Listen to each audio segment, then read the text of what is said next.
Jordan Maxwell is the best of the best when it comes to research in the United States of America on the occult, on those images that we see that surround us, on the pictures that we don't see that are subliminal. Jordan Maxwell has been a researcher for, I guess, most of his life. I know that he picked up my Illuminati CFR records back in 1967, right after they were produced. And he has dedicated his life to looking at those things that everybody sees but does not. All of those things that everybody hears but just passes by. He has touched the investigative community of this country. You don't often hear his name, but when you do, it's the worst guest ever on the Art Bell Show, Jordan Maxwell.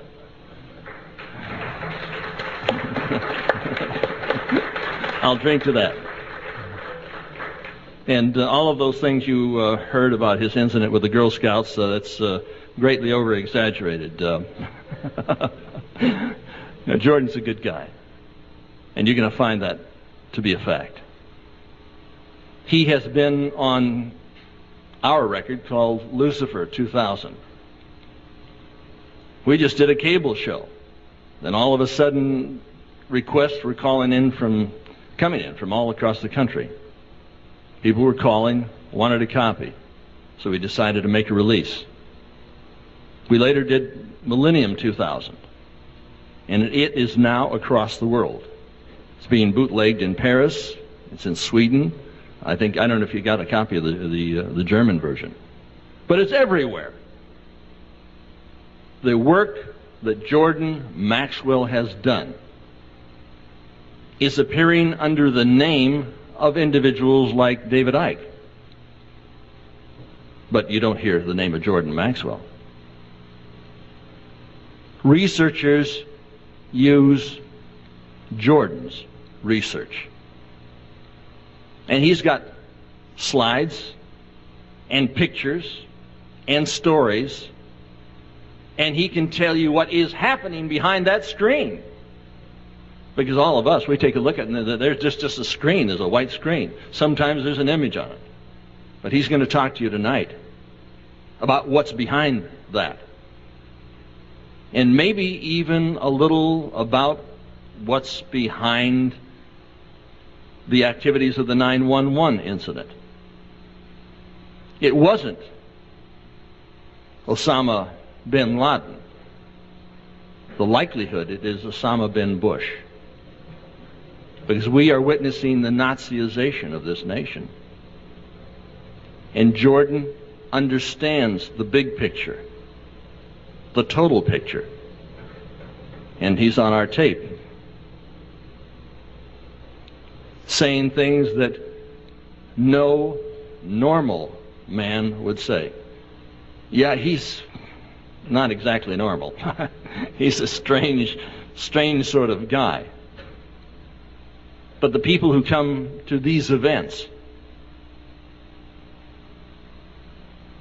have an interest beyond what they see on the alphabet networks.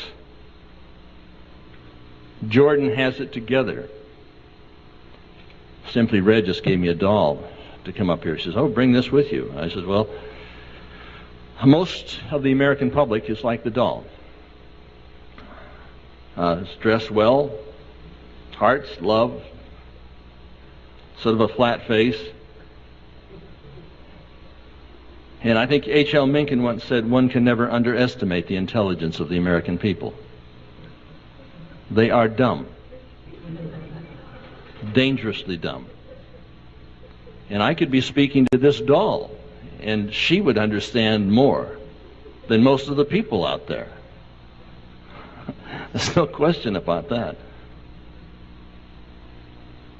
We are witnessing the Nazization of this nation. This is the beginning of World War III.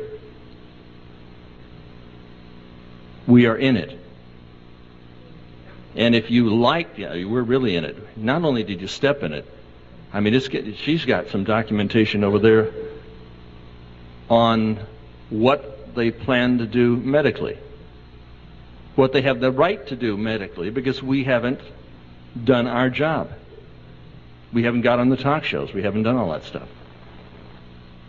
Jordan gets on the talk shows. He's over on KPFK. You say, well, that's a leftist, pro-commie, pinko, station. And it is. I used to be on it. I know. I was fired. His day is coming. So, what I'd like you to do is stand with me and welcome my friend, Jordan Maxwell.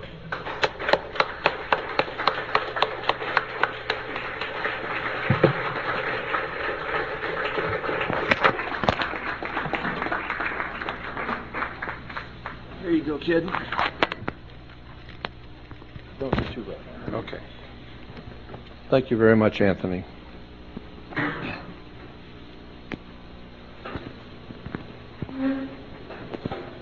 Testing 1, 2, 3. Can you hear me? No. Okay. Well, we'll try it. First of all, I want to thank Wendy for inviting me to be here with you tonight.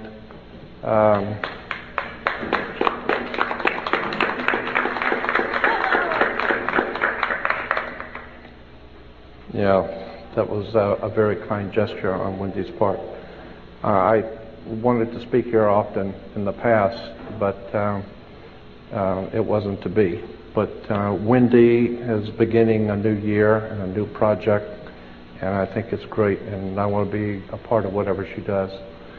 I want to thank you for being here, and I want you to understand that going out the gate, if you walk away understanding only one thing about me, and that is I don't wish to offend anyone, but Thomas Jefferson, I think I've got a little too much mic. Thomas Jefferson said, "I shiver when I think that God is just. I shiver for my country when I reflect on the fact that God is just." That's a very powerful statement. Because what he meant and what he was saying is that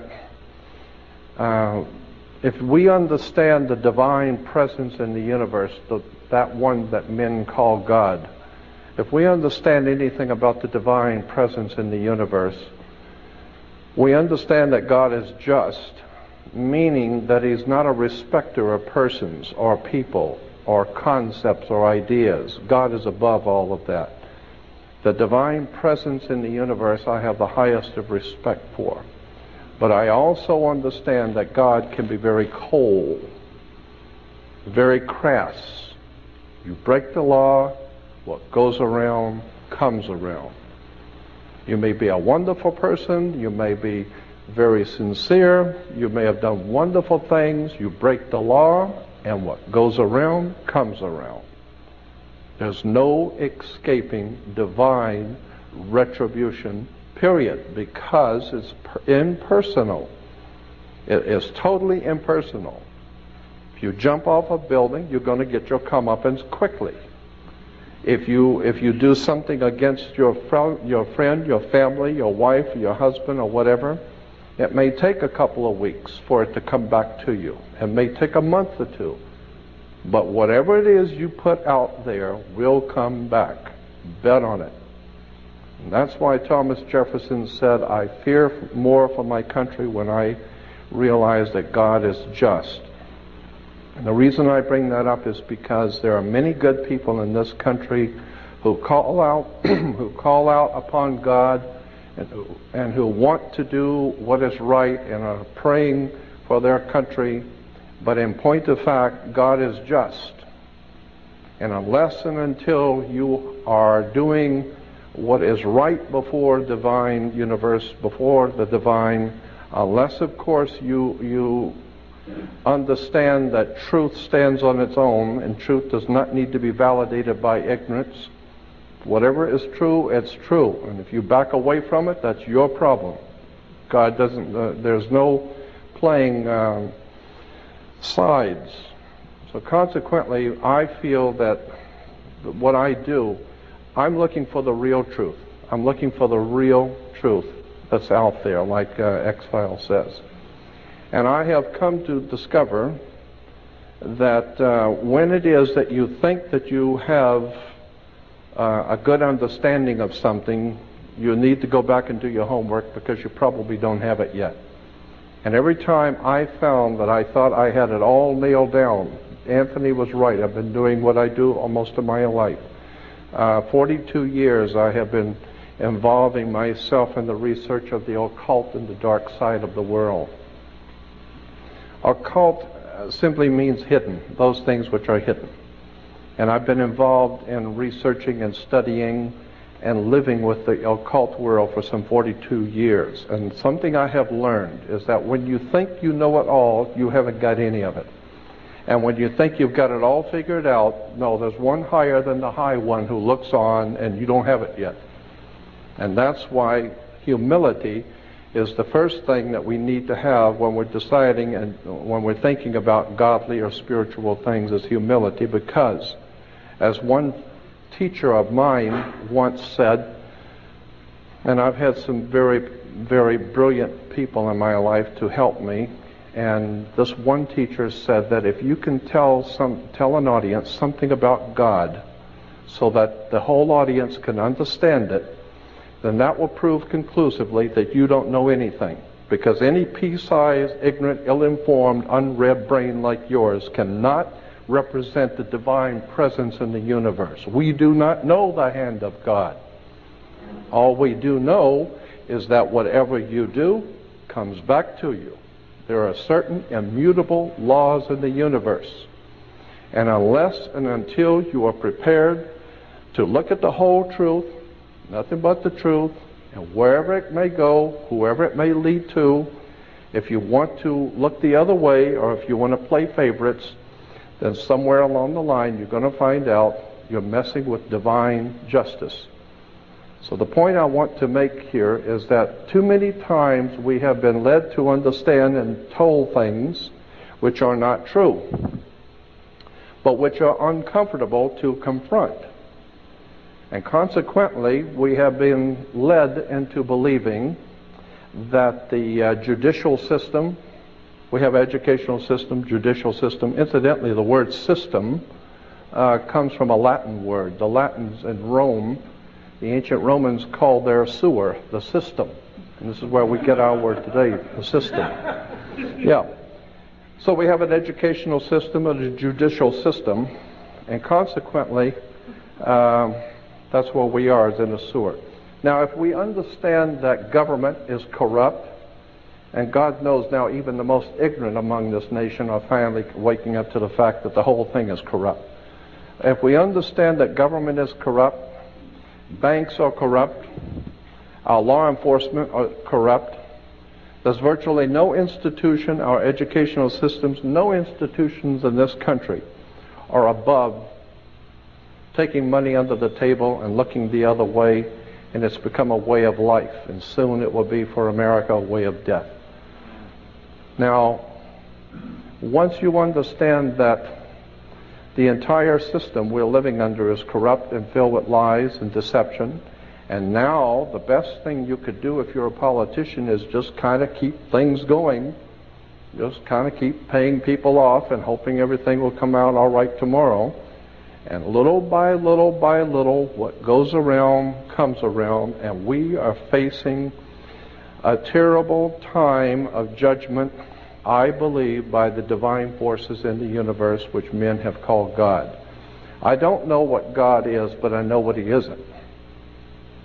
One of my teachers once said, you can't make God do anything He doesn't want to, and if He's going to do something, you can't stop Him. So consequently, since you can't influence it one way or the other, you should get in tune with the divine force of the universe and go with the flow. And that's what I believe, and that's what I've been trying to do all of my life. Just go with the flow and find out where the facts lead you.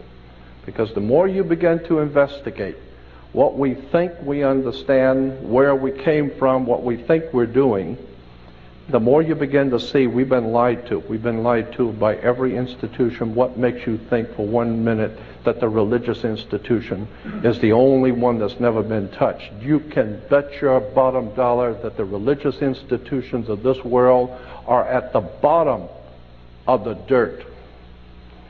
The religious institutions in this world are put there by the same people who gave you your government, your corrupt education. The Knights Templars who set up your international banking cartels in the 12th, 13th, and 14th century are the same people that gave you educational institutions, colleges. Where do we get the word college? College comes from the collegia, the Latin Roman college of cardinals. I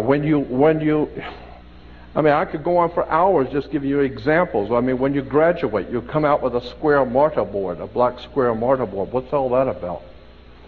Black square mortar boards. It has to do with the planet Saturn. Saturn, we're told that in the Old Testament that the Hebrew people, the Jewish people, were worshipers of one God. That's never been true. Not true now, and never will be true. That's just one more story that's been given to us. It's never been true. The Hebrew people were worshipers of many gods, many different divine beings.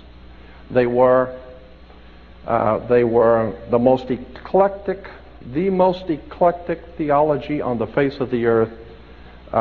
Next to modern day Christianity is Judaism. Eclectic meaning it has collected from all over the world concepts and ideas and put it together and called it today Judaism. Judaism today is the most eclectic religion on the face of the earth.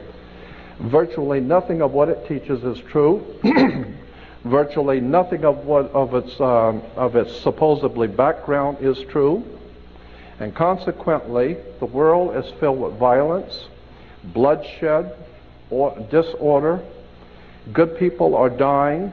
There are children who are starving. Our world is in trouble. And people are calling out to God for protection. People are calling out to God to help our nation, and never realizing for one moment that the divine presence in the universe not listening. Why? Because you have your own concepts of whatever you think is true, whatever you believe to be true, but you have never confronted the real truth. The real truth is that the people who are in power, who put this system together, have been in power for thousands of years. This has been going on from day one. I have the highest of respect for the Bible. Anyone who knows me knows I read it and study it all the time. But I'm also well aware that there are encoded messages. The rabbis will tell you that in the Old Testament is filled with encoded messages. I believe that Christianity is probably the most powerful encoded message the world's ever had. It's one of the oldest messages in the world, and I believe that the Christian teachings in the original scriptural understanding is the most important, volatile story the world's ever known. And it's sitting right in front of you, and most people don't even see it. It is an encoded story. And unfortunately, too many people who are ill-informed, unread, and who have not spent 42 years looking at theology accept what they read in the New Testament and in the Old Testament as actual history, when in point of fact, it is not actual history. There is a message behind the message. And consequently, if you're reading the Bible, and if you're looking at theological subjects from the Bible point of view, in a materialistic way, you're never going to see the obvious story sitting right in front of you. I believe that the story in the New Testament, and I'm concerned about this because I believe the world is now facing another dark age. I think that we are now preparing ourselves to go into a very dark time that's coming on the earth. And I believe that the message that's in the New Testament is a very powerful, symbolic, metaphysical story that is not very well understood today. Let me go back to the original Hebrew religion. Because it forms the basis for Christianity, we need to look at where did any of these things come from. I'm famous for doing that. I couldn't care less who I offend. I want to know the truth. And all you got to do is go to any good library and just start reading. There are hundreds of great reference books out there that tell you where things have come from. First of all of the things which are going on in this world today, from 9/11, all of the wars in the Middle East, all of the incredible bloodshed that's being spilled all over the earth, can be traced back to, and you might want to remember what I'm saying here, because I'm sure you're not going to make the connection when I first tell you, but I'm going to try and explain it to you. The things which are happening today, the people who are in power in this country, the great generals from around the world who are planning wars and violence and bloodshed, all of this stuff can be traced back to the planet Saturn. Saturn is a very, very pivotal, important concept in theology and religion. And most people have never been told any of this and have no knowledge of it at all. But the planet Saturn is very important in world affairs, in theology. In the Islamic belief, the holy city of Mecca, which is in Saudi Arabia, Mecca has a Masonic circle, and within the Masonic circle is a square, because you got to do everything on the square, remember. You have a town square, you have New York Square, you have Vatican Square, you have Red Square, you have all kinds of squares. Why? Because this is Masonic, and it goes all the way back into the ancient world, the terms and symbols. Again, the planet Saturn is called the Black Square. It's called the Dark Sun, the Black Sun. This is what the Nazis and the SS and the Gestapo wore black. That's why priests wear black. That's why judges wear black robes. Why do you think a judge wears a black robe? He wears a black robe because when you used to graduate from university, you wear a black robe. Why black robes? Darth Vader wears a black robe. What the hell does a black robe have to do with anything? The judges wear black robes. You know, Supreme Court judges wear black robes. Black robes represent the priesthood of the planet Saturn, the Saturnalian Brotherhood. All you need to do is study Nazism, and you will begin to see that the powers behind the Nazi Party, the Thule Society, the Germanian Order, were all members of something called the Saturnalian Brotherhood, the Brotherhood of Saturn. Saturn was the god of darkness, chaos, and destruction. He teaches you a lesson. He will take your life if you don't listen to him.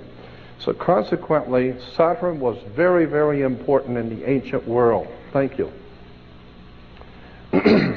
Saturn's name, incidentally, in the old Phoenician, ancient Canaanite religion, in the Middle East, the old Phoenician Canaanite worship of the planet Saturn was the most important god of all the ancient world, was the planet Saturn, and his symbol, long before the Hebrews were ever in Cana, the symbol in Cana for the planet Saturn was a six-pointed star. Today we call that star the Star of David. There was no Star of David. It's the Star of Saturn. All of the Jewish reference books, all the Encyclopedia Judaica, you go to the synagogue, go up into Mulholland Drive, up to the Jewish University and spend 3 weeks there and look up Saturn. You'll find out that 98% of all Judaism is a worship of the planet Saturn. Better wake up and understand where this stuff comes from. Because if there is a God in heaven, if there is a divine presence in the universe that demands righteousness and justice, then you're going to have to rethink what we believe and where we're going and what the world is all about, because for the last 2,000 years we haven't done too well.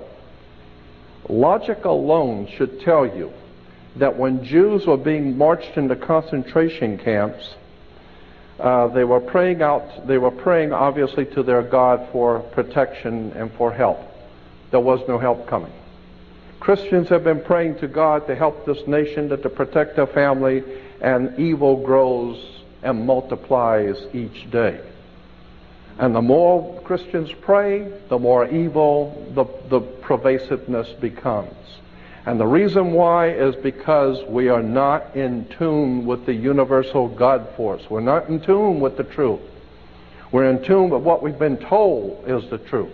We understand that things that we've been told about government, that we have to pay your taxes because that's the law. You think, what law? Where is there a law that says that? Well, it's in there somewhere. No. Where is the law? Then you find out, well, it was just a lie.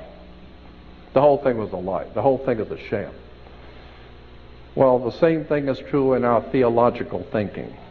The reason why I'm bringing this subject up is because I feel it's important now in the year 2002, because I think that very soon we're going to experience some pretty dynamic spiritual things are going to begin to happen on the earth, because I do not believe that the divine presence in the universe that men have called God is going to allow this to go on much longer. But the way history has always shown us is that when God moves, theologically speaking, when God moves, people die. And consequently, I think that we are coming to a point where we're going to be in serious trouble, and that's why I want to help my fellow man to become spiritually prepared for what's coming.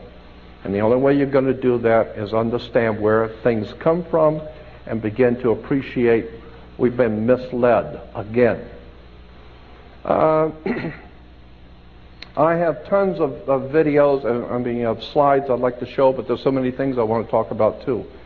Let me get back to the planet Saturn. Saturn was referred to, as I said, its symbol was the six-pointed star. Today we call it the Star of David.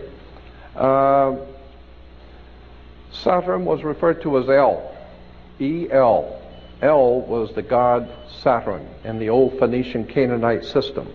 And consequently, anyone that promoted the worship of El is where we get the word elder. You become an elder because you were worshiping El. And when you worship El and become an elder, then how did you get to be an elder? You got elected. So therefore we have elections. Now that you have been elected to be an elder, now you are one of the elites. Why? Because now you have moved up, like in an elevator. You are now moved up in society. Consequently, it's all money. It's all manipulation and exploitation coming out of Phoenicia, Canaan. It goes back to the old Sumerian, Babylonian systems of words and terms and symbols and emblems that have been used to manipulate the whole human race.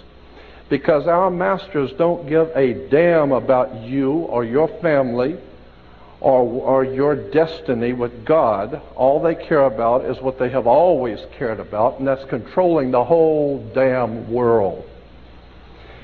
Consequently, if anything's going to happen in this country to turn it around, we're going to need a renaissance, an intellectual, spiritual renaissance. Because you can't do it with arms.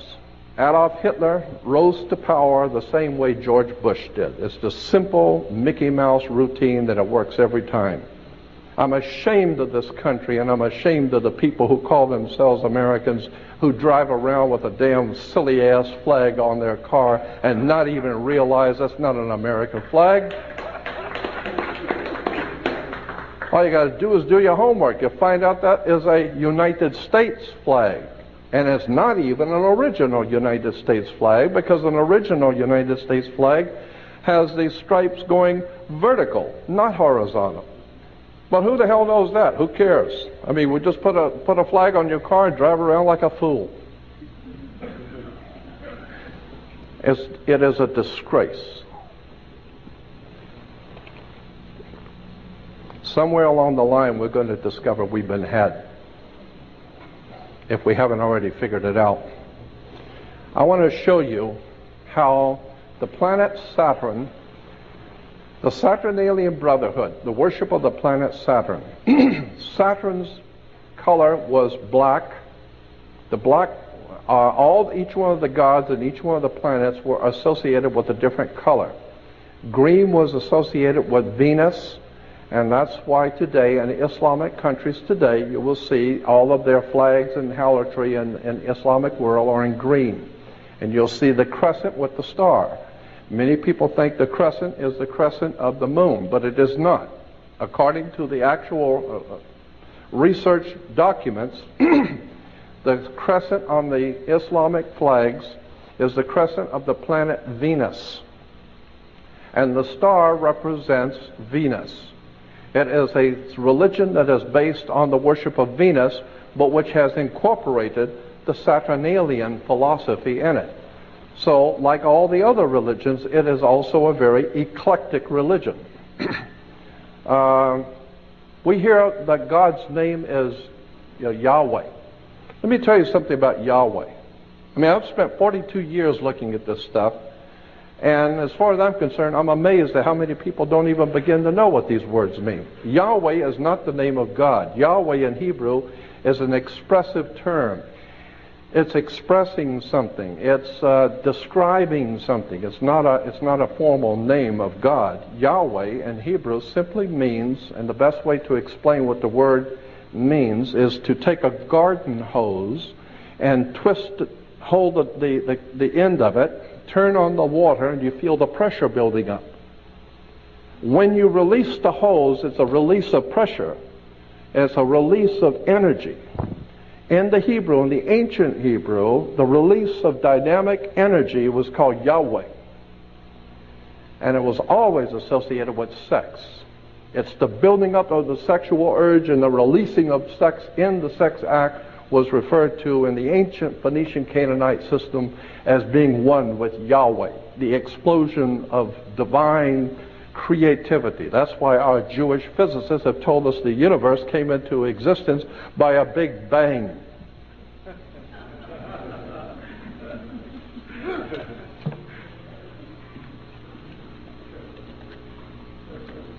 Consequently, I become very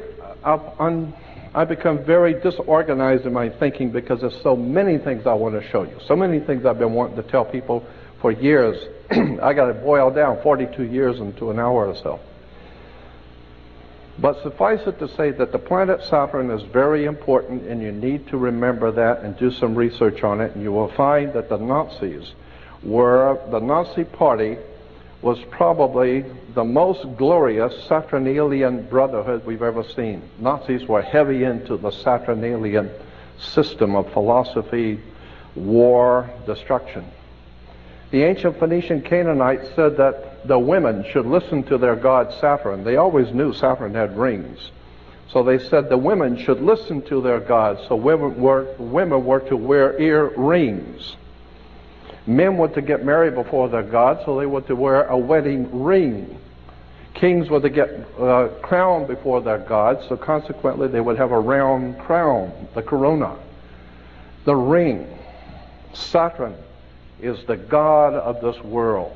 From that we get the dark side of the force, Darth Vader. Remember Darth Vader with his Nazi helmet speaking through the Masonic triangle? Somebody better do their homework. This stuff is fascinating when you get into it. In the ancient Phoenician Canaanite system, when it finally bled into Europe thousands of years ago, it formed what we call the Celtic Druidic system. The Celtic Druidic system had its origins in the old Phoenician Canaanite system. That whole area we call today Israel and Lebanon, that was called Phoenicia, Cana. And consequently, that whole system of the Canaanite religion found its way into Eastern Europe and then into Northern Europe and formed the basis theologically for what came to be known as the Celtic Druidic system. The Celtic Druidic system, one of the most important symbols, and some of you have heard me say this before, One of the most important symbols in the old Celtic Druidic system was a magic wand, like Merlin the magician with his magic wand. That's Celtic Druidic. Magic wands were always made out of holly wood. Okay? And they're still working their magic on us in Hollywood.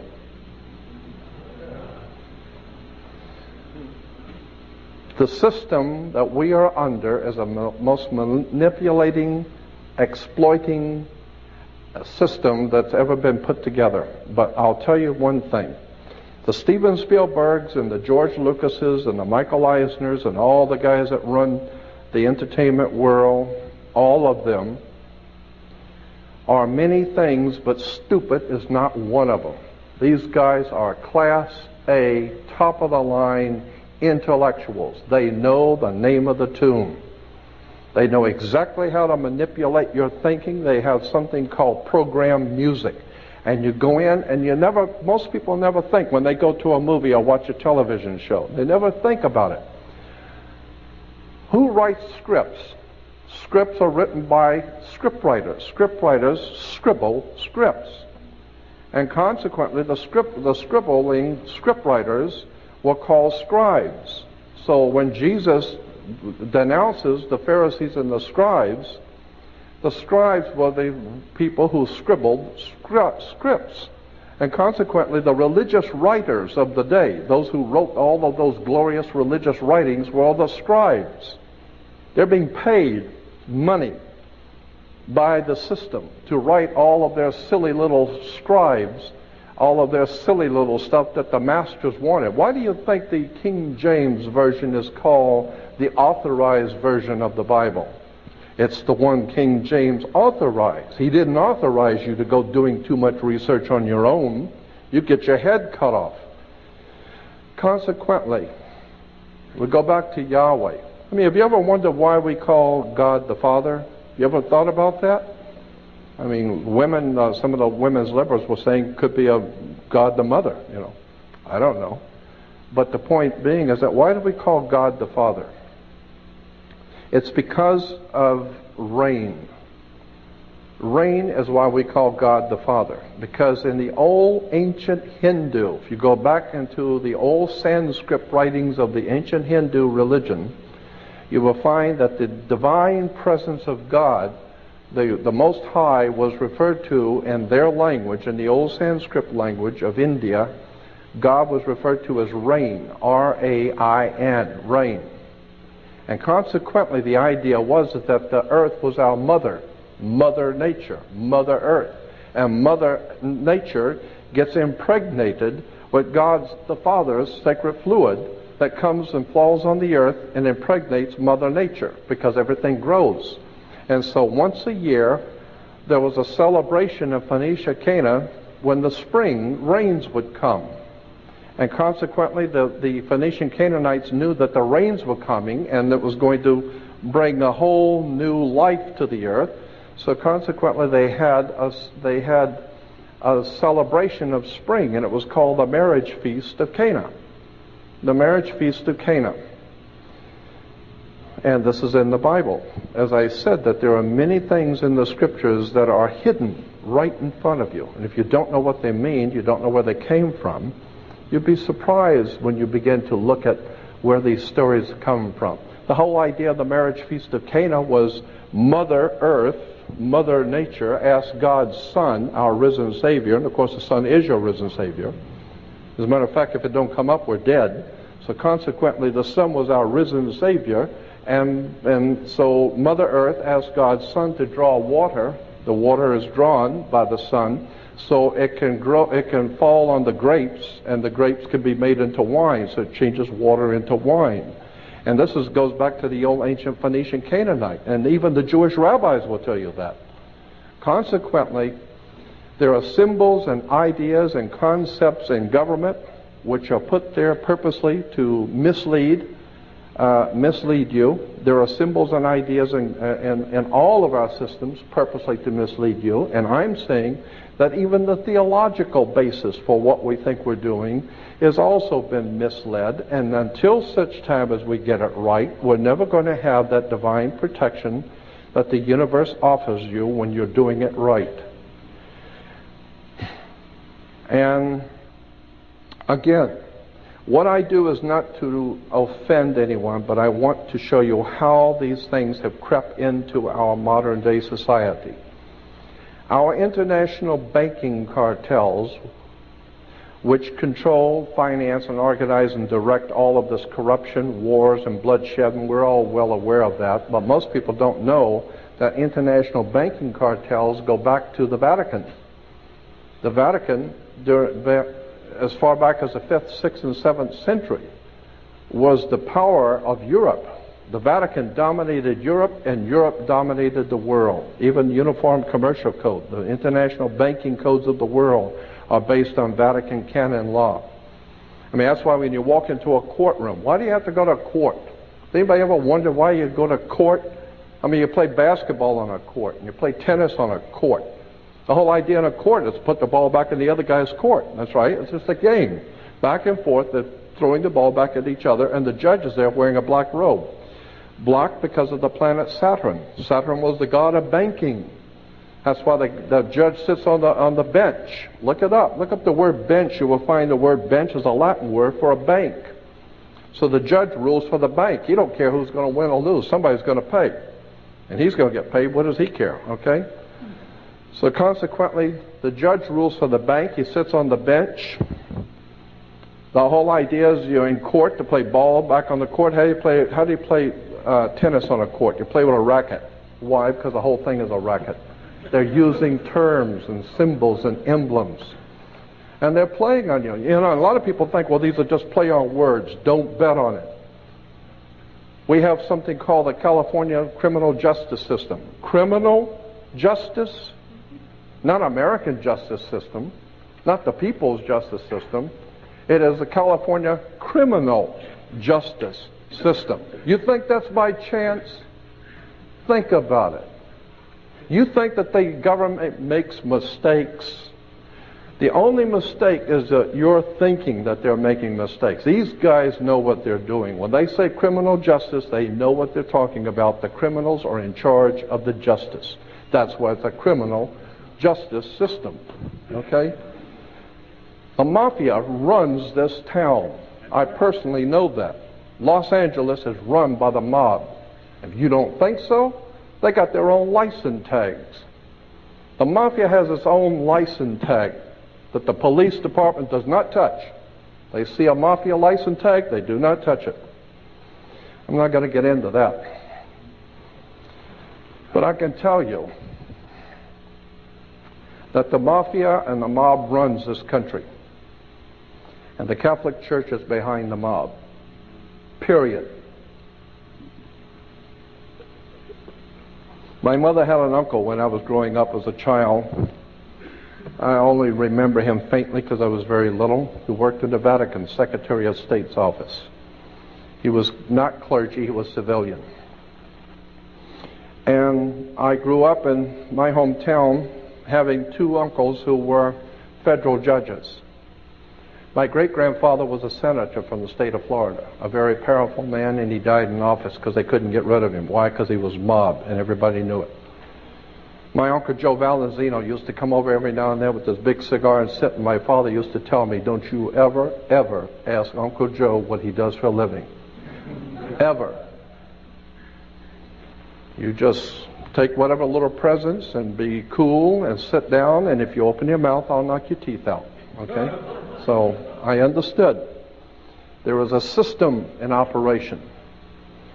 My mother, my beloved mother, my father, my family, all of my family, including myself, were born and raised Catholic.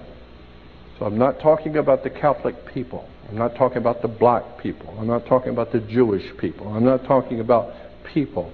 I'm talking about political organizations. We're talking about institutions that are financed all over the world. Huge, powerful financial empires. That's what I'm talking about, not the people.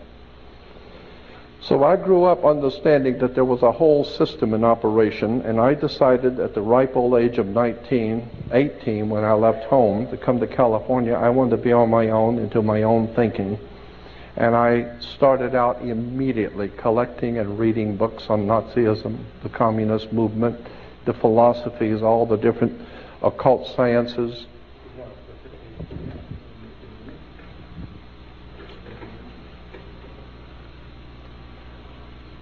And it became apparent to me that the entire world system is corrupt.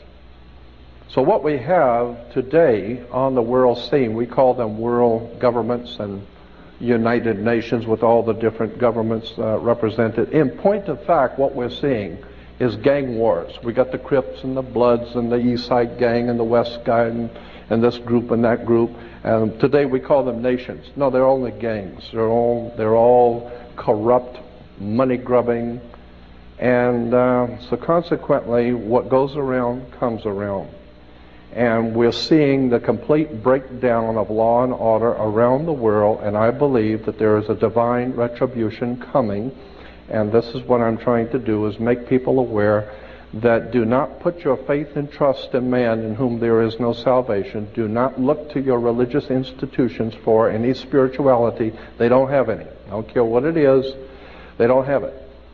The very word church, the word church is an English word. From the King's English, it goes back to a word in Scottish, kirk. K-I-R-K is church in English. Kirk in Scotland goes back to a Roman goddess, Circe. Circe goes back to a Greek goddess in Greece called Circe. Circe gave birth to Roman Circe. Roman Circe gave birth to Scottish Kirk, and Scottish Kirk gave birth to the English word church. So consequently, when you go to church, just remember it goes back to Mother Circe in Greece. Circe, if you go back to the library and get some books on Greek mythology, it will tell you that her name gives birth to what we call the church today.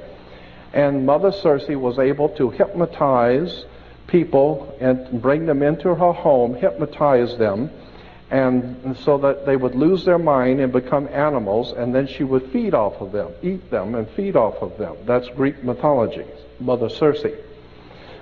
So consequently, Mother Church has done just that. She has hypnotized people, brought people into her house, and consequently lives off of them. One of the most important financial institutions in the world is the Roman Catholic Church, and all the other churches like the Mormons and Seventh-day Adventists and Christadelphians and Jehovah's Witnesses are trying to catch up with. Consequently, all you need to do is just go see Godfather 3, and it will tell you, that's a true story, Godfather 3, about the killing of the Pope, when the Propaganda Due, the P2 Lodge of Freemasonry, had to get rid of the Pope, because he was a good man. That particular Pope was a good man, and he wanted to try and straighten out the church, and they figured they'd better straighten him out. So he was dead.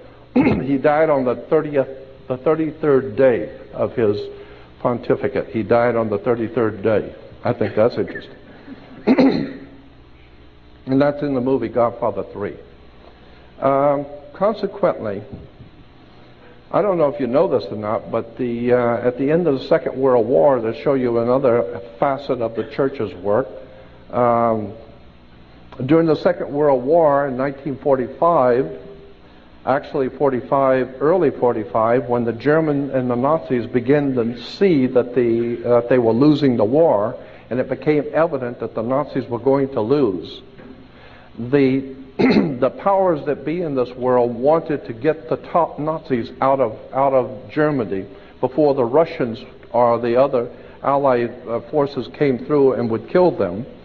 And so consequently, the Vatican, along with the CIA, the American CIA and the Vatican, made a deal where the Vatican would provide for all the top Nazis their false passports, false ID, and slip them out of Europe and send them to Central America, South America, Uruguay, and Paraguay, which incidentally those two countries were founded by Jesuits.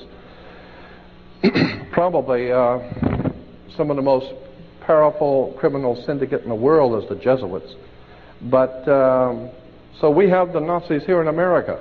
You know, we went to the moon supposedly with good old American ingenuity, like Dr. Werner von Braun and all those other Nazi fascist murderers that came here who are making money off of this people. And I just amazed when I watch the space shuttle taking off and you see all the Americans standing out there in Florida watching the space shuttle take off and everyone's applauding. I think, what are you applauding for? You ain't going anywhere. The hell you applauding for? If they're going somewhere, you're not going, that's for sure. You can pay for it, but you ain't going. You ever thought about how much pollution, I mean poisonous, toxic pollution that pours out of the back end of a Saturn booster, how much poison is poured out of that into our atmosphere every time they shoot one of those things? Most people don't think about that.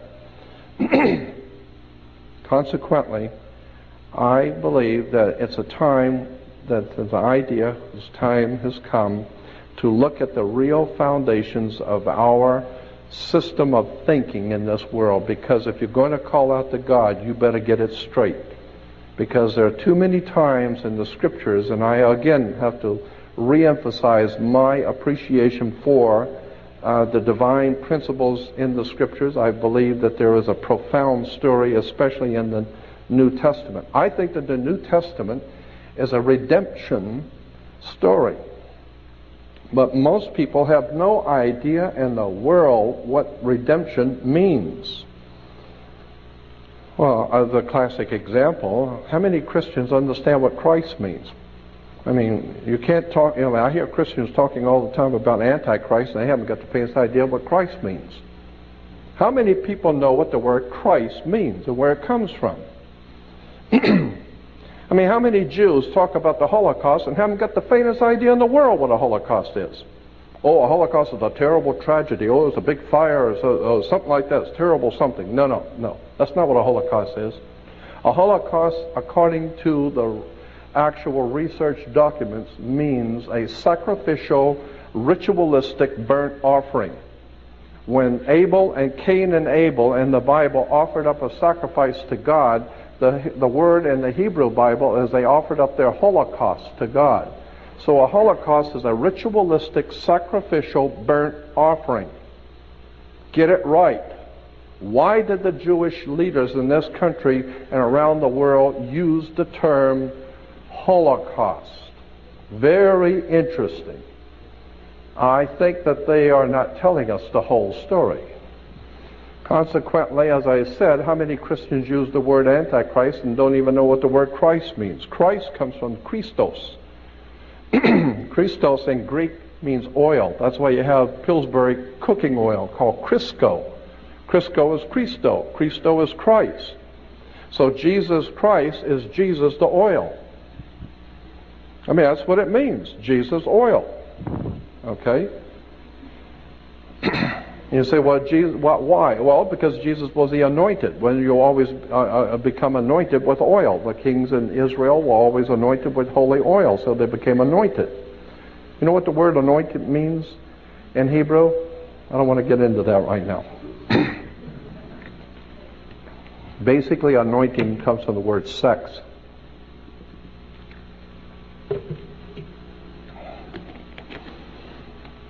You'd be surprised how much sex is entwined in religion. Sex, drugs, and rock and roll. There's a huge amount of words and terms and symbols. And when we begin to see how these stories have been put together and misrepresented, again, I believe that the Bible has been misrepresented. I think that if you go back into the ancient world and begin to see where the Bible comes from, who wrote it, and you begin to read the encoded story, it becomes fascinating stuff. And when you understand that, and I do a whole lecture, sometimes it takes 4 to 5 hours for me to do it, on astrotheology. Astrotheology is the basis for all religion on the face of the earth. It's called astrotheology. Happily, most people don't know that, so nobody's offended. But most people do not realize that astrotheology forms the foundation for virtually all religions on the face of the earth. It has to do with the worship of the heavens. And if you go back into the most ancient times, and this is a subject I've always loved, is ancient theologies. If you go back into the most ancient times that we know of, all nations of the world and all the ancient world agreed that the most evil presence on the face of the earth, the most evil thing in all the ancient world was darkness. When the sun went down, it gets cold, and the boogeyman comes out. And all of the predator animals come out. They're coming out because it's cold and they're looking for something to eat. And humans are not designed to live like that. Humans have thinner skin and are designed by their Creator not to live like animals. I mean, we couldn't live in a forest like a deer that is sub-zero and it doesn't seem to bother him. You'd be dead in about an hour. But the point being is that darkness was the most evil thing that man had to face, and consequently all of the predator animals came out at night, and it got cold, and consequently when the sun would come up in the morning, that was the one thing that saved the human race, is the coming of the sun, God's sun, the light of the world. Of course the sun lights the world. And the sun doesn't belong to China or Africa or anybody else. It belongs to God. So it was God's Son, our risen Savior. And of course the sun is your Savior, because if it don't come up, we're dead. But once you understand the concepts and ideas, then you begin to question, why did Judas go out and kiss Jesus? The scripture, you know how in the scripture talks about Judas went out and kissed Jesus? First of all, many Christians think Judas went out and kissed Jesus to identify him. Logic alone would tell you that's not true. If you just think about it. I mean, in a little Mickey Mouse town, and where Jesus would have been living, in a little small, it's not Chicago, it's a little small town, and even the Romans back in Rome knew who Jesus was, so everybody knows who he is, everybody knows what he's doing. And consequently, when the scribes and Pharisees, the religious leaders, decided they'd had enough of him and wanted to arrest him, you think they're going to have to send out somebody to find him and point him out? No, everybody in town knows who he is. Well, then why did Judas go out and kiss him? And most people think Judas went out and kissed Jesus to identify. It doesn't say that. It says he went out to kiss Jesus to betray him, not identify. What do you mean betray? That's interesting, because even the mafia today, when they're going to kill you, they give you the kiss of death. They've kissed you off. Why? Because in the old ancient world, when a scorpion bites you, the scorpions in the Middle East have two stingers, one on top of the other. And when they bite you, they leave a cut in your skin that looks just like a human lips, looks just like lips. And consequently, the ancient people said that you just got the kiss of death. He just kissed you off, okay? And consequently, that's what Judas was doing, giving him the kiss of death. Why? It has to do with astrotheology. Very interesting stuff. Now, I could talk all night on this stuff because I love it, but I wanted to show you a few, because I believe that seeing things are a lot more impressive than just hearing me talk. If you remember Indiana Jones and the Last Crusade, Indiana Jones and the Raiders of the Lost Ark. First of all, when Indiana Jones is going out to look for the Lost Ark, we're talking about the Ark of the Covenant. Where's the first place he goes to? He goes to Tibet. Now, why would you go to Tibet if you're looking for the Hebrew Lost Ark of the Covenant? Well, it's because Tibet has something very, very important connected to that symbol of the Ark of the Covenant. You better go back and look at the Buddhists and the Tibetans to understand the Ark of the Covenant, period. Second, where does he go? Once he goes to Tibet, who does he find up in Tibet looking for the Lost Ark if it isn't a Nazi? And consequently, where did they go from there? He goes directly to the Holy Land to look for the Lost Ark of the Covenant. No, he goes to Egypt. Why Egypt? It's because Steven Spielberg has many things, but stupid ain't one of them. He goes to Egypt because the whole idea of the lost ark is Egyptian, not Hebrew. 1,000 years before Hebrews were ever in the area called Egypt, the Egyptians had something called the Ark of the Contract. The Ark of the Contract, which I will show you, the Ark of the Contract was a box with two angels' wings, with wings over it, and it was an Egyptian symbol, and it symbolized a contract that the pharaohs had made with the gods who came down here from Sirius, from the ancient star system of Sirius. They were called, and Sirius is called the dog star. And consequently, you take dog, D-O-G, and turn it around for us, it becomes God. G-O-D is dog spelled backwards. It goes back to Sirius, the dog star. It goes back to Anubis in the Egyptian. So that the Ark of the Contract became known as the Ark of the Covenant. No, it's the Ark of the Contract, and it was 1,000 years before Hebrews ever had it. Consequently, when you understand our symbolism in theology and religion, you come to find out that we have been sold a bill of goods on so much.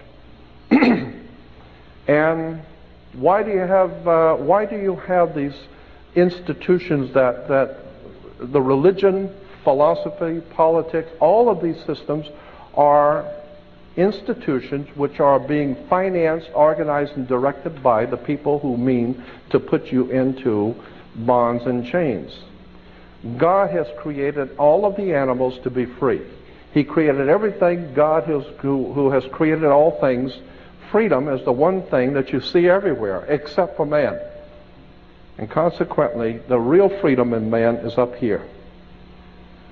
Consequently, the old Hiram Man, one of the first governors of the state of California, Hiram Man said, I think it was Hiram Man that said, when no man is safe, when freedom fails, the best men rot in filthy jails, while those who cried, appease, appease, are hung by those they tried to please. Meaning that there can never be a common cause with darkness. There's no place for light dealing with darkness. You have to know the truth and seek the truth, and the truth will set you free. That's an old adage, but it's true. The more you educate yourself, the more you understand where things come from, the more obvious things become, and you begin to see lies everywhere. And now you're in tune with God, and now you can begin to see where things have come from and where they're going. Let me show you a few slides, because I got tons of them, and you don't have to put that in right now. No, I just got that just in case something were to happen. Okay. So let's assume that it's not going to. Never assume anything. Yeah, I know that. Last time I did, I was wrong. Okay, look, let me just give you some examples of the kind of thing I'm talking about, that things that we see every day and we don't realize where they've come from.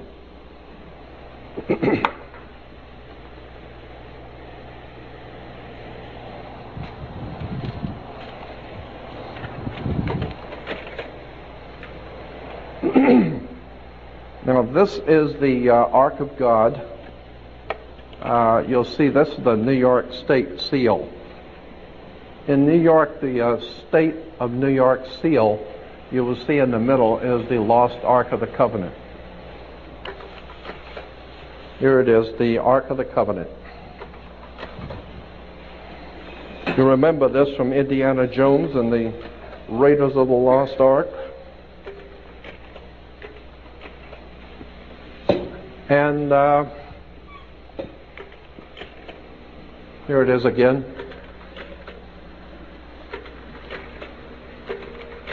Incidentally, the ark, the box itself represented the female, the ability to give life. And so the priest would drop blood in front of the ark, representing the menstrual cycle of the female, because it had again to do with sex.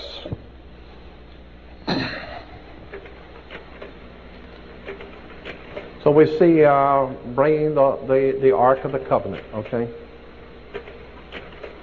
Now, from Smith's Bible Dictionary, we're given to understand that the box, with the handles and the angel's wings, etc.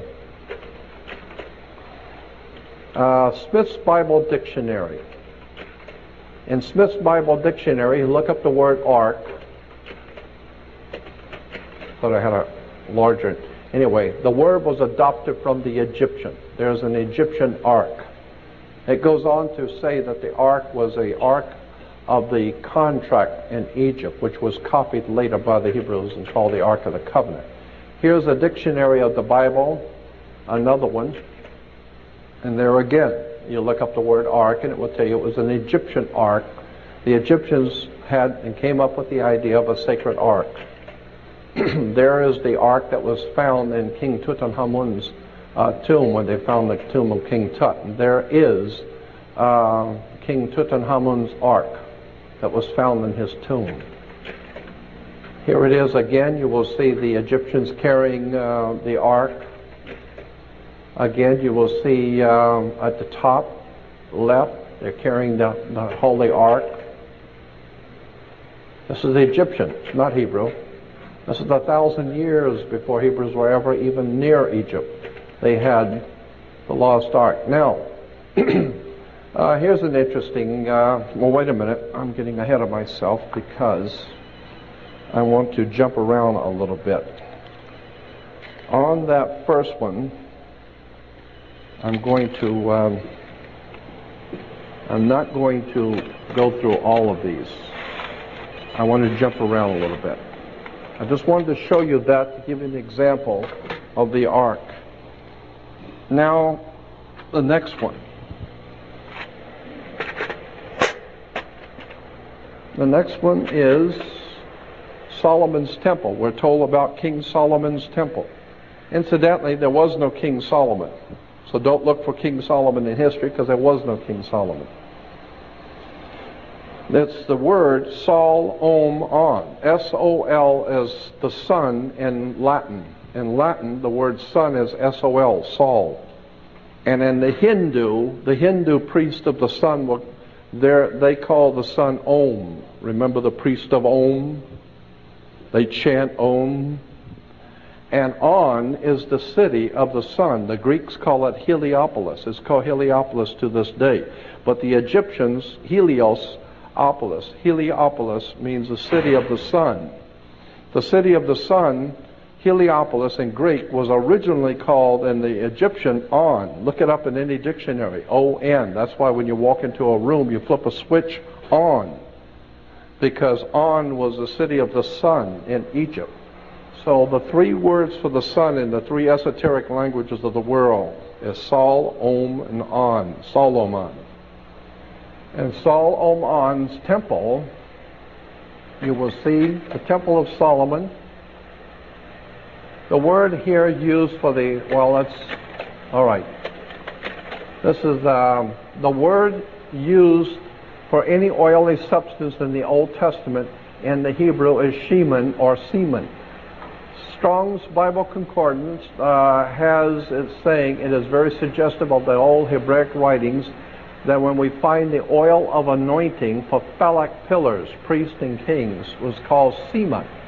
The word used by the Romans and our medical men for the fluid of the male. Consequently, this is where we get the word Christos, the oil. Now, here is a ground plan for the Temple of Solomon, Solomon's Temple. And now we're hearing so much about how the fraternities are wanting to, in the Middle East, want to rebuild Solomon's Temple. Well, you better look at this because it's not what you think it is. Solomon's Temple. There's the ground plan for the temple. Now, if you look at Solomon's temple, it had two pillars at the gate, at the entrance. There was Jachin and Boaz. Jachin and Boaz, look at the ground plan for Solomon's temple. Here's what it really is. You'll see the male phallic, and it's within the female. So the whole temple of Solomon, the holy is the male phallic, and the most holy is the head of the penis, and it goes into the female, which is called the temple of Solomon, the temple of life. And consequently, Solomon's temple was merely a representation of the sex act. Now here we have, down at the bottom it's showing the same thing. So this is why you will find on churches a big phallic. So when you drive by churches, you see these things, they're called colonnades. Colonnade. Incidentally, that's why Colin Powell, ABC News, about a year ago, said, it was interesting, they said Colin Powell, his actual real name was Collins Powell. But all the politicians around Washington, D.C. thought he was so full of it, they called him Colin Powell. That's where he gets it, Colin Powell. And that is a representation of the male phallic, and it's on a church. Again, this is why you priests have to go to a seminary.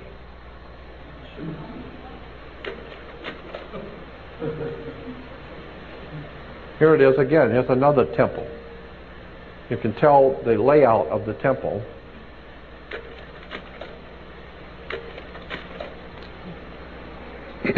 No, that's not Bill Clinton. This is a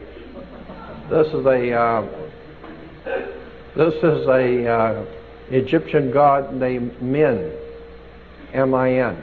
And you'll see the Egyptians climbing the pole. It's called the ceremony of climbing the pole of Min. The pole, of course, is the representation of the male phallic. One of the most important is that of the maypole. This relic of pagan tree worship originally represented the cosmic axis and the phallic power of the sky god. Here are dancing around the maypole and have no idea in the world that women are dancing around the male phallic. And I think, and then Christians once a year in September have something called See You at the Pole, and have no idea in the world that it's the same old idea of see you at the pole, dancing around the male phallic. These are called scepters of power. These are symbols of male power. Yeah, that's what it means. So when you see these symbols in their hands, it represents the dominance of the world by the male sexual principle. Okay?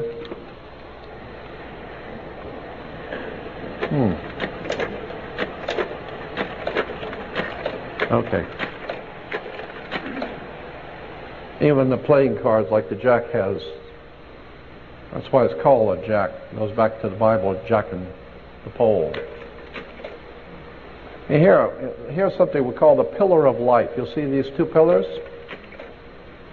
There are always two pillars representing the male phallic. In the old ancient Phoenician Canaanite system, there are always two phallic. You'll see them there. There we have the sacred stone phallic pillars. Always you will see now these were penis head gods in Assyria. There were always two of them. In India, in Japan, in Rome, Pompeii, in Islam, you'll see the two phallic pillars on both sides.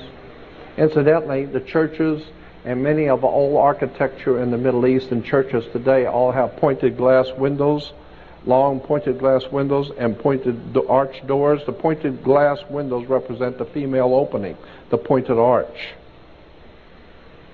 And, of course, the twin phallic pillars. And you see it everywhere. Here we have the body of Osiris. Let's see, the sky is supported, on the bottom line it says the sky is supported by two phallic pillars. And you see that everywhere. Incidentally, the Washington Monument is a phallic symbol. And it connects, it's the male phallic, and it connects to the female ovaries, the Oval Office.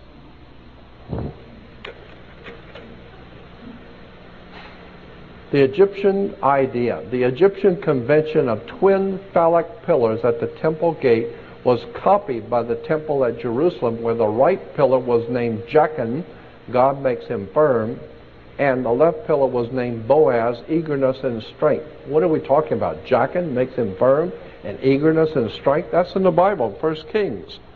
Temple of Solomon represented sex, period. And there are the temple, there it is again. You'll see the temple and the two phallic pillars and Solomon's temple. There they are. Jachin and Boaz.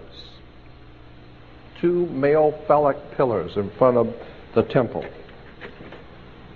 Incidentally, that's where the word temple comes from. The house of God, or the house of El, a temp El. The house of El, the house of the god of Saturn, the temp El. And on all the temp Els, you always had the twin phallic pillars.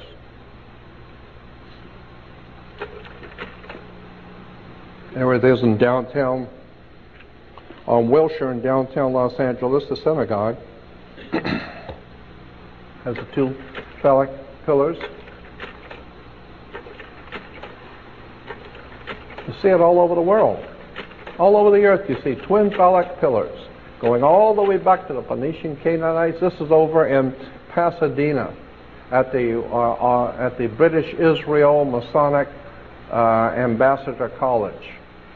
What is that? What is the symbolism there? Anybody? Am I the only one seeing what the symbolism there?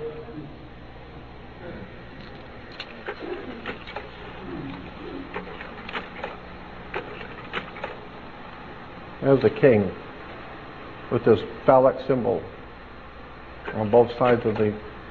Now, pipes were also, the musical instruments, both flute and reed pipes, had a place in primitive fertility rites owing to this phallic appearance. And the second line goes on to say, singles and double pipes, among other instruments, are depicted in the Mesopotamian art from the 3rd century millennium. And then it was also adopted into Christian theology. So pipes were, where does it show that it was a phallic? Yeah, the third line down on the pipe. As a symbol of male sexuality, it occurs in Greco-Roman and Renaissance art. And so the pipes, this is why we have something called a male organ, the male organ, the twin pipes. So when you see the Mormon church with the male organ, just remember that's what it all means. That's where it came from. The twin phallic pipes. Now,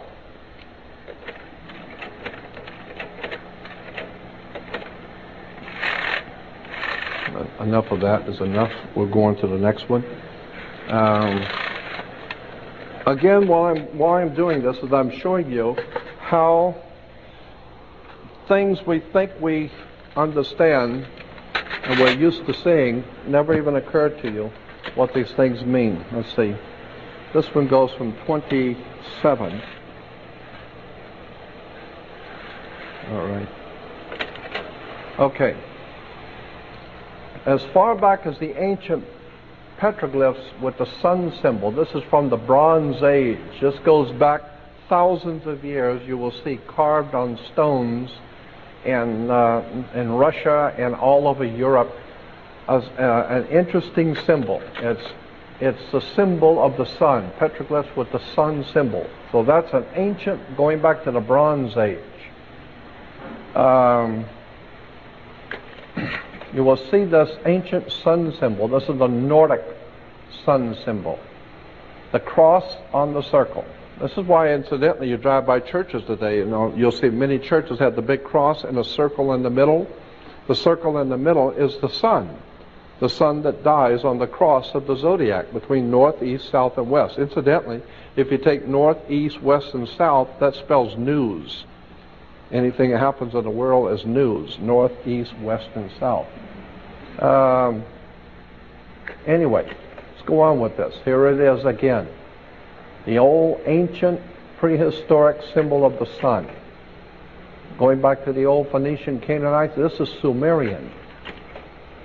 Sumerians actually had the same symbol. The Buddhists and the Hindus in India have the symbol. The Aztecs and the Mayas had it. It's everywhere. The cross in the middle of a circle. One of the oldest symbols in the world for the sun. This is in Iraq. This is in Jerusalem. This is in a synagogue in Jerusalem. Here it is again.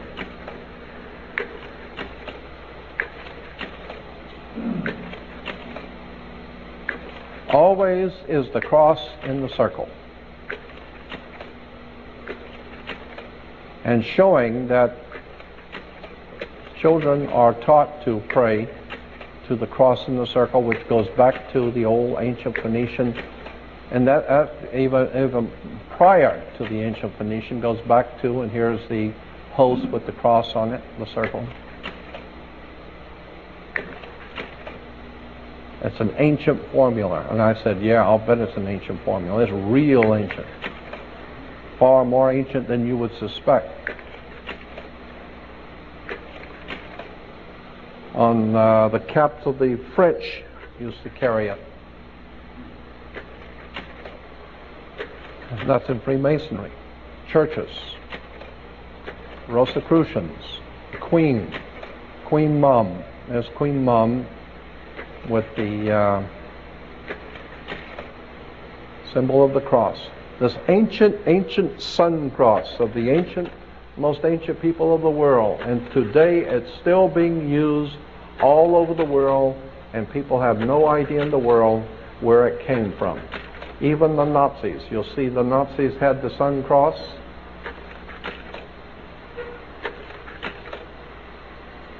Nazis with their sun cross.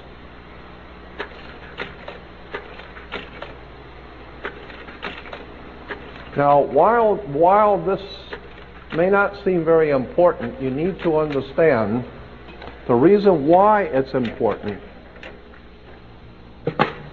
is because, and this will only be just a moment,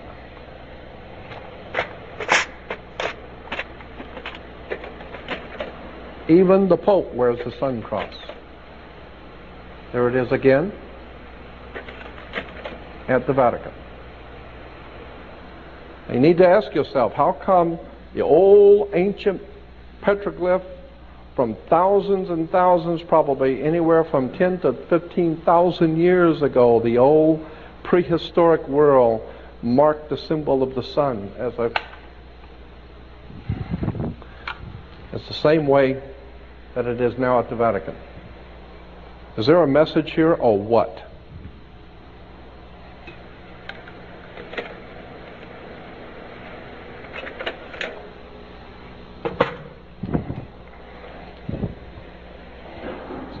So when you talk about God's Son being the light of the world, you better look at it, because there's something else going on here.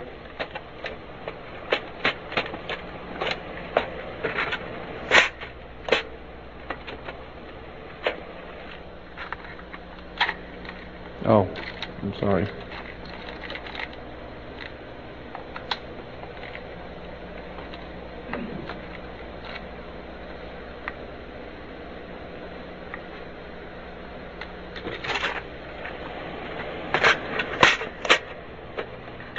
Now, what is this? This is number 5.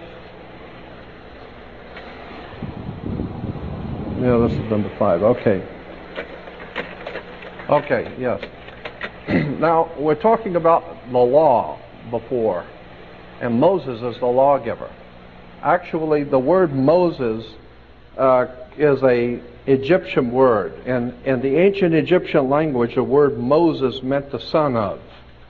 Like in Hebrew today, Ben, B-E-N, means in Hebrew the son of. So like Judah ben Hur, Judah was the son of, his father's last name was Hur, H-U-R, Judah ben Hur, or Ben, B-E-N means the son of. Incidentally, if you look up in the Hebrew Encyclopedia, look up the word Hur, because I did that for Judah ben Hur. H-U-R is a Hebrew spelling of Horus. The sun god Horus was called in Hebrew Hur, H-U-R. So when the sun came up in the morning, Horus was our newborn son, and he took 12 steps across heaven. They were called Horuses, H-O-U-R-S, Horus. And he took 12 steps. That's where we get a 12-step program for alcoholics, a 12-step program when you go to school. You start in the first grade and you end up in the 12th grade. It's a 12-step program because the ancient Egyptians said that the sun, whose name was Horus, when he was risen in the morning with our risen Savior, he walked across the sky in 12 steps, and each one was a different Horus. The first was Horus of the first step, Horus of the second step, Horus of the third step, and going down the line, Horus of the 12th step. So there were 12 different Horuses. And consequently, we took the word Horus, H-O-R-U-S, and turned it around and make it H-O-U-R-S. So it's 12 hours. No, 12 hours is just changed into U and the R and Horus. So the 12 Horuses are the 12 steps in heaven, which are the 12 hours of day. And consequently, the sun brought light into the world, and in Latin, the sun, or light in Latin, is Lucius. Lucius, Lucifer, Luce, Lux, Lucius, all mean in Latin light. This is why you have Luke Skywalker. Luke Skywalker is Lucius walking across the sky, and he's doing battle with the Prince of Darkness, whose name in the Egyptian was Set, S-E-T, because they noticed it got dark at sunset.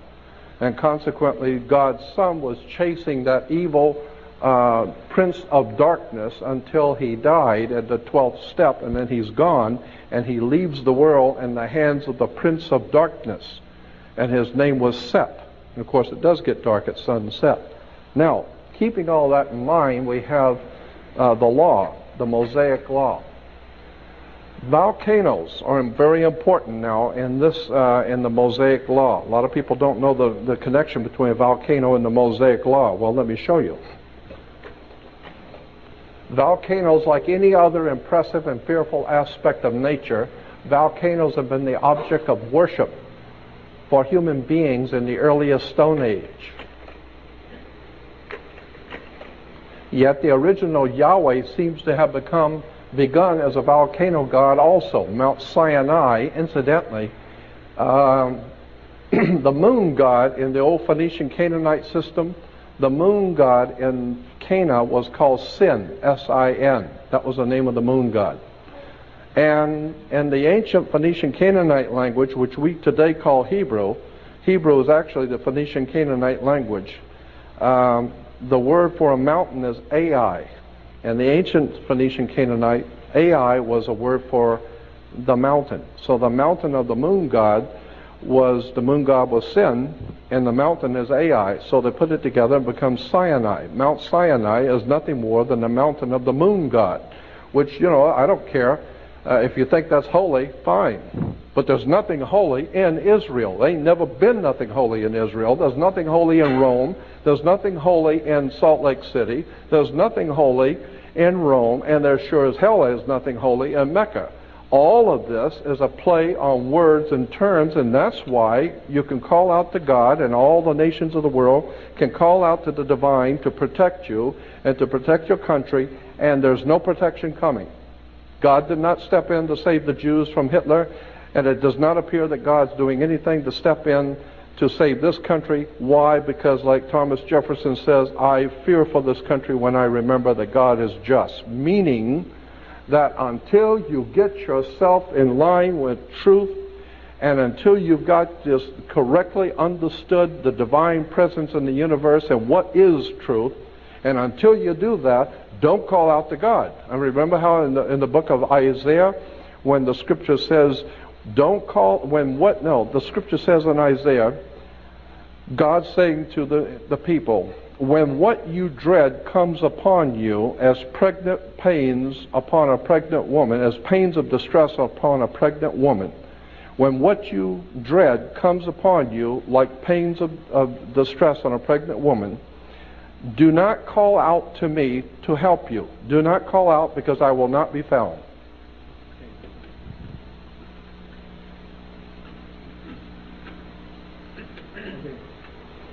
Quite simply meaning, until you get your theology and your life in tune with the divine universe and that divine universal God force in the universe, until you start getting yourself in tune with the real truth of who God is and who created this universe and how it all came into being, until you're ready to do that, don't call out to God for anything.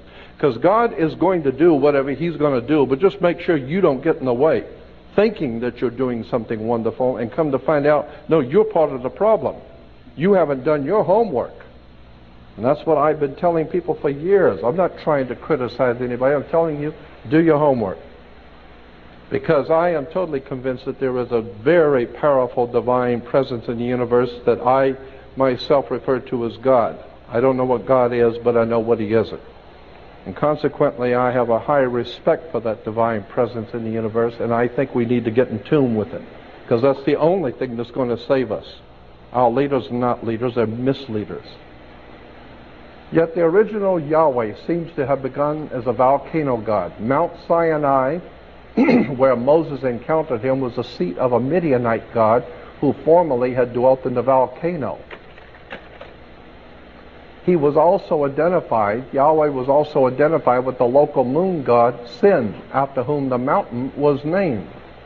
The appearance of Yahweh as a pillar of cloud by day and a pillar of fire by night certainly suggests a volcano spirit. The Bible says in Exodus that Yahweh appeared as a pillar of cloud by day and a pillar of fire by night. That's true. There's the holy mountain with the pillar of cloud by day and a pillar of fire by night. Here we have Israel at Sinai dedicated itself to Yahweh. And what do you see? Does that look like a volcano to you? Here's another one. Jehovah led the sons of Israel to a mountain named Sinai in the desert. He gave them His law. Does that look like a volcano to you? The magnificence of Yahweh. These are just some scriptures talking about the volcano God. I'm going to go past these quotes. These are all quoting from the Bible how Jehovah was the fire. Or here it is again. Now this is in the Bible. Thunder is called in Hebrew kolath, voices, for it is considered the voice of God. Thunder is called voices, for it is considered the voice of God. So when you hear that Moses went up into the mountain and heard the voice of God, I can imagine. And he came down with his face glowing, I would respectfully suggest that the whole mountain is glowing. I could see why your face would be glowing if you were going up on the side of a volcano. Lightning can be symbolized by an arrow, obviously. Here in the Bible, in Job 37, under Job 38, but this is actually the footnotes for Job 37, it says, the storm, the clouds are God's tent, gathered as the thunder or the voice of Yahweh roars. They descend and God shoots the arrows of His lightning. Later, it's called the mist. In the Hebrew Targums, is literally the mist is His smoke. His thunderbolts. The linear correct translation in Hebrew is God thunders wonderfully with His voice. So we're talking about lightning and thunder. Here it is again, Mount Sinai. Look like a volcano to you? Here's the children of Israel running away. Incidentally, why do we say that, the children of Israel? Why do we say that, children of Israel, when our children are called kids? Kids are baby goats. You have kids. They're called the children of Israel. We have kids.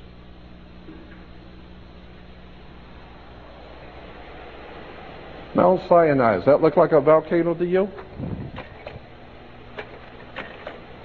Here is Moses. Incidentally, Moses takes the law and he throws it down and breaks it. He was the first lawbreaker. So you don't want to be breaking the law. Does that look like a volcano to you? There's one Hebrew telling another one, that's a volcano, airhead. See it?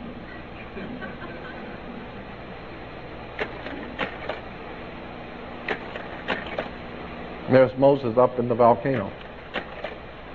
Here is from the Encyclopedia Judica, one page that gives the symbols for each one of the holidays, like Rosh Hashanah, Yom Kippur. Hanukkah, Feast of Purim, the Passover, and the Feast of the Giving of the Law is in the lower right. The Feast of the Giving of the Law. There it is. The Feast of the Giving of the Law. Does that look like a volcano to you? Huh?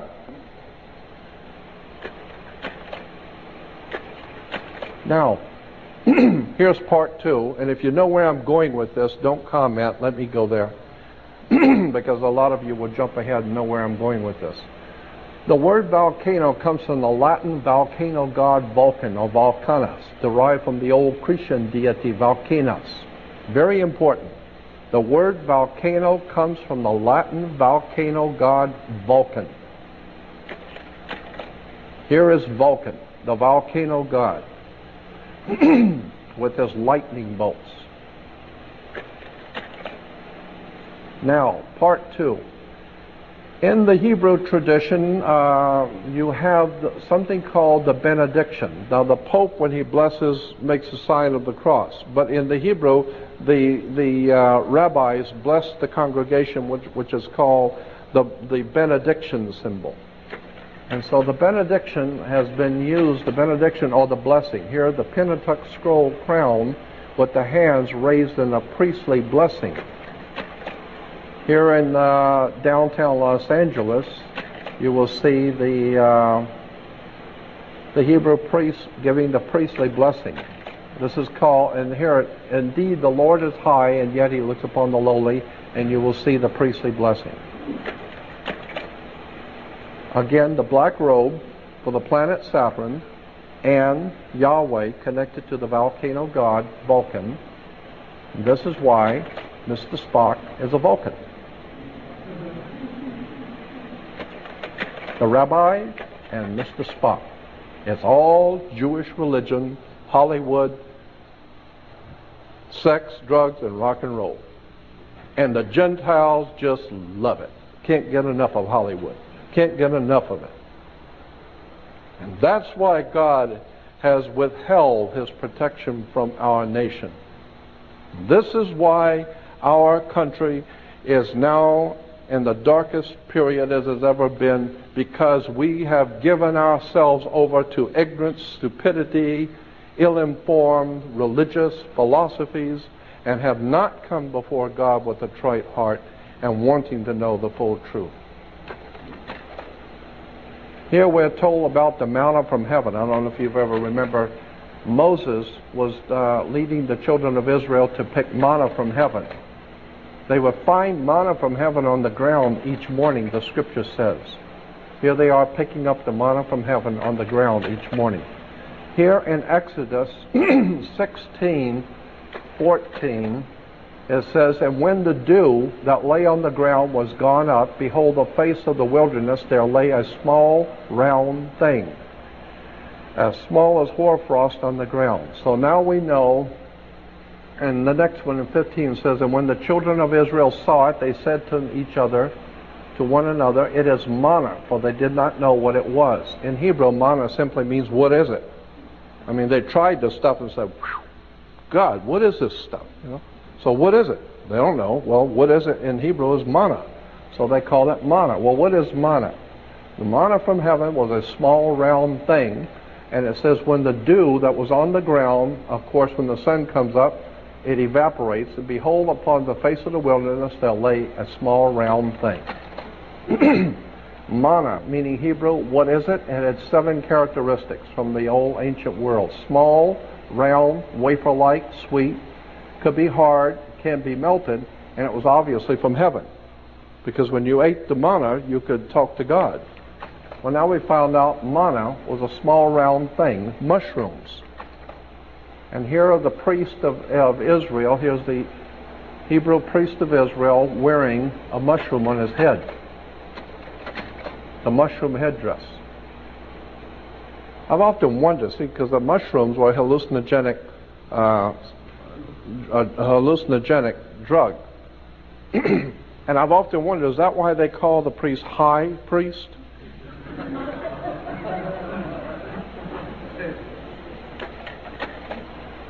The sacred mushroom, the key to the door of eternity, the search for the sacred plant of the ancients, used to send the mind to another world and into the future. Let me tell you something. I've never tried any drug in the world ever. Not pot, nothing. Ever. However, I am not so stupid as to not be well informed about the potentials for the mushroom. The magic mushroom, from all indication, is a sincerely important discovery that was made in the ancient and prehistoric world. This stuff works. The magic mushroom and other hallucinogenic drugs like that do something to the electromagnetic forces in the brain to open up your mind and open up your spirit to all kinds of profound things that you're just totally not aware of. So, while this is a hallucinogenic drug, nonetheless, this is a very important stuff here. Magic mushrooms are not to be laughed at. It is not a light thing. This stuff is very serious stuff. And that particular kind of mushroom is called a Amanita muscara. The sacred mushroom and the cross, John Allegro, the third man in charge of the Dead Sea Scrolls, wrote this book. The sacred mushroom and the cross, a study of the nature and origins of Christianity within the fertility cults of the ancient Near East by John Allegro. John Allegro was the number 3 man appointed by the state of Israel, England, and America in charge of the Dead Sea Scrolls. The top 3 men that were picked in the beginning were all fired because of what they said was in the Dead Sea Scrolls that was not supposed to be said. All 3 men were fired. There is the Amanita muscara. Here in the catacombs of Rome, under the Vatican, you will find paintings in the old catacombs of Amanita muscara being the sacred tree of knowledge of good and evil. Well, the whole concept is if you take the mushroom, it opens up your mind to all kinds of off-the-wall things. And of course, you can talk to God. Here's a small group of mushroom heads. Here's another bunch of them. The chump there with the big beard looks like he's been on it for a while. Some more mushroom heads. There they are. So when you see these mushroom headdress, just remember that's where it comes from. Mushrooms. The high priest and all the ancient world, all of them took mushrooms. Okay? So that's it on that. There it is, the high priest of Israel with the mushroom. Now,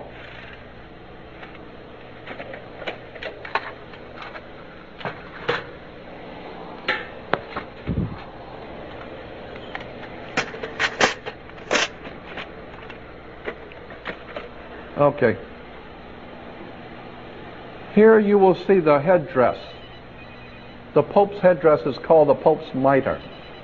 The word mitre comes from the word, in the Catholic Encyclopedia, the word mitre for the Pope's headdress. Mitre comes from the word Mithra, because Mithra was the god of Rome before the Vatican became the Vatican.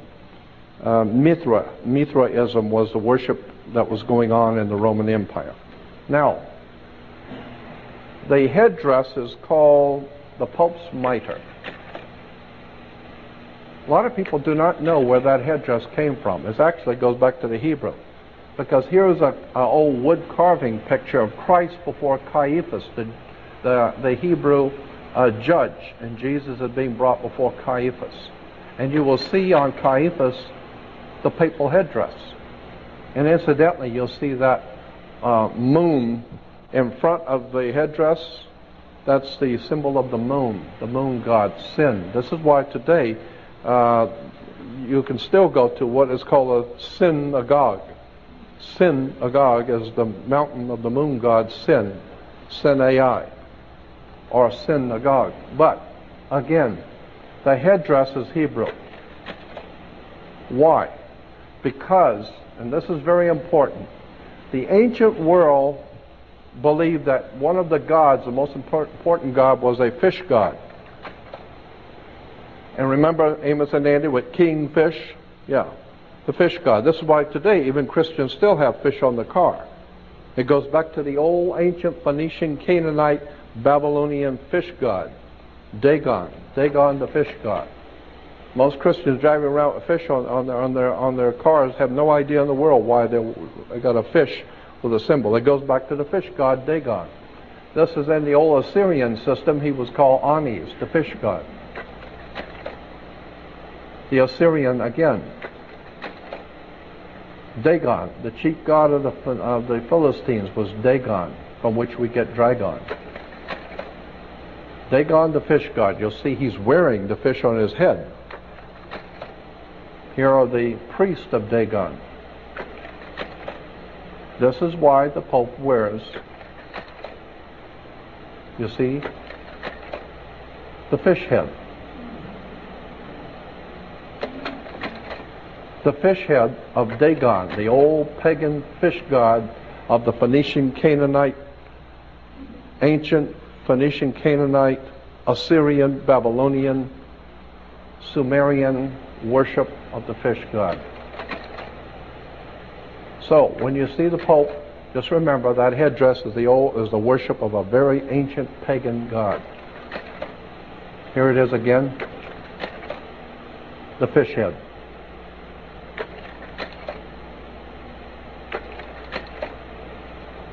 Here are the black robes. Why black robes? Why black squares? The black robe is the black robe of the planet Saturn. Again, here are the judges all swearing allegiance in Nazi Hitler. And here are the priests in, incidentally, the priest uniform is called, here it is, just a minute. All black robes. Why black robes? Darth Vader wears a black robe. Yeah.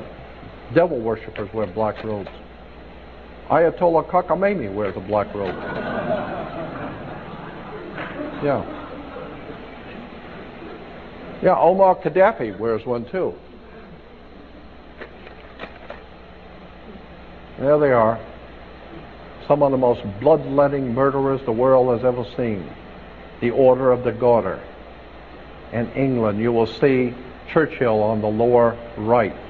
It's called the Order of the Garter, the black robes. A very, very extremely powerful secret society in England called the Order of the Garter. Many people think it's like a woman's garter. No, it was the guards who guarded the powers in England. They guard the powers. They are like a mafia, underworld organization. A very powerful secret society with the black robes and the red strips. The red represents the same thing as the red, the scarlet-colored wild beast of Revelation. The red is very important, and you'll see they're also wearing the old ancient symbol of the cross.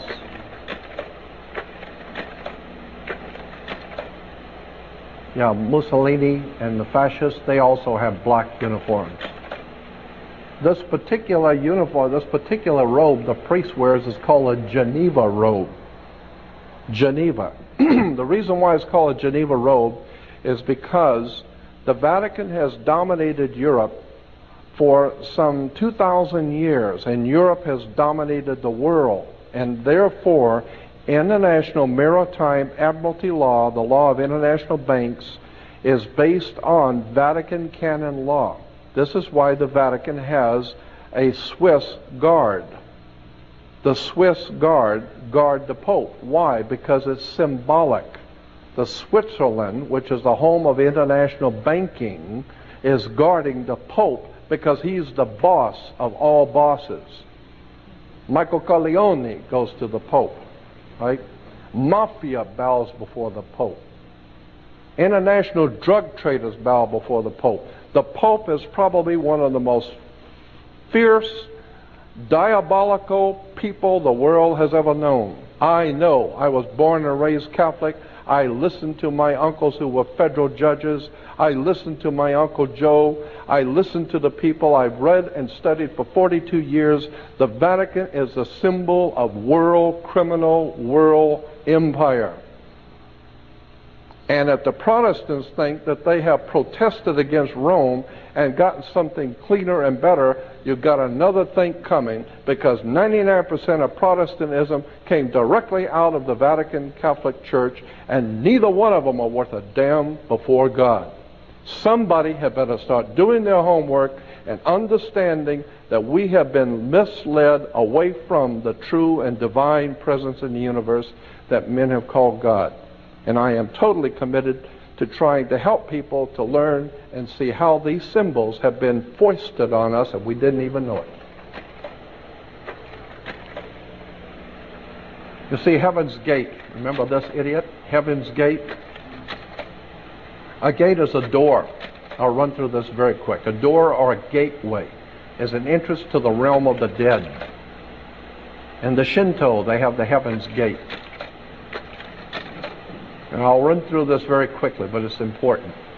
You'll see there's the sun door, the sun gate in Egypt. And the old Aztec, Mayas, and Incas had the Heaven's Gate, or the sun door.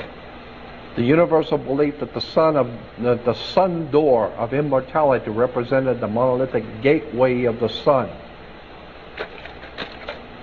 There's the heaven's door, the heaven's gate, the sun door. Consequently, the whole concept of the sun door was to go through the door into the world of the dead, into the occult world beyond. Here's the winged sun door in the Hindu. The sun doors, this goes all the way back to the Akkadian, Babylonian, Sumerian belief that the gods will lead you through Heaven's Gate, or the sun door. There is the old Phoenician Canaanite god going through the sun door. Here in the Vatican, you will see a colorful ceremony at the beginning of the Holy Year where the seal is broken on the holy door.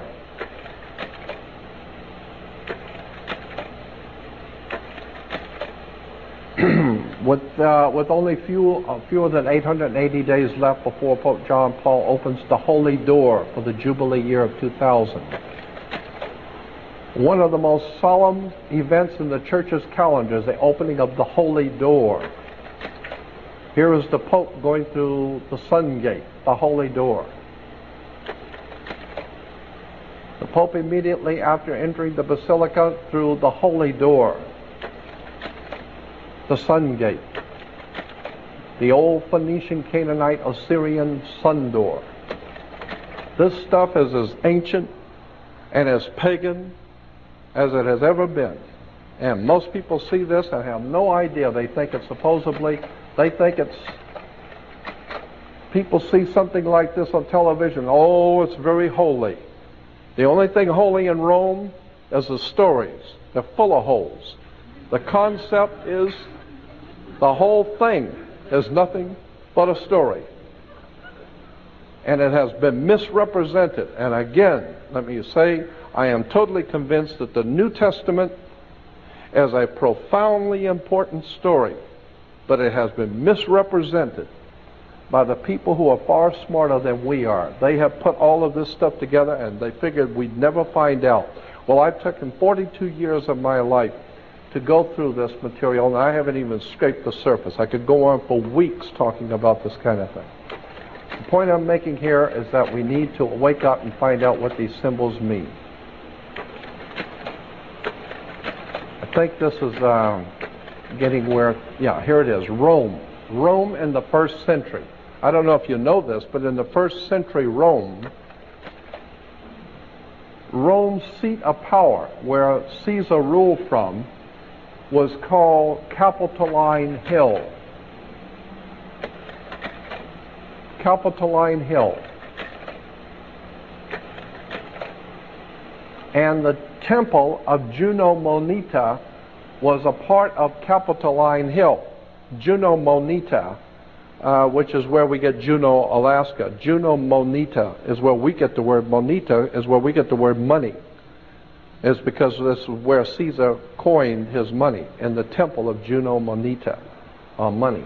So of course, Caesar, before he went in before the, quote, Senate, end quote, he had to go to the bankers. had to go to the temple to see what the bankers want before he goes into the Senate. There is Capitoline Hill. It's up on the hill.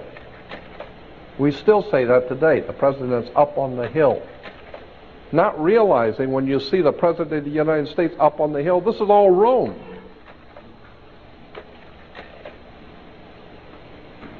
Okay. One last one.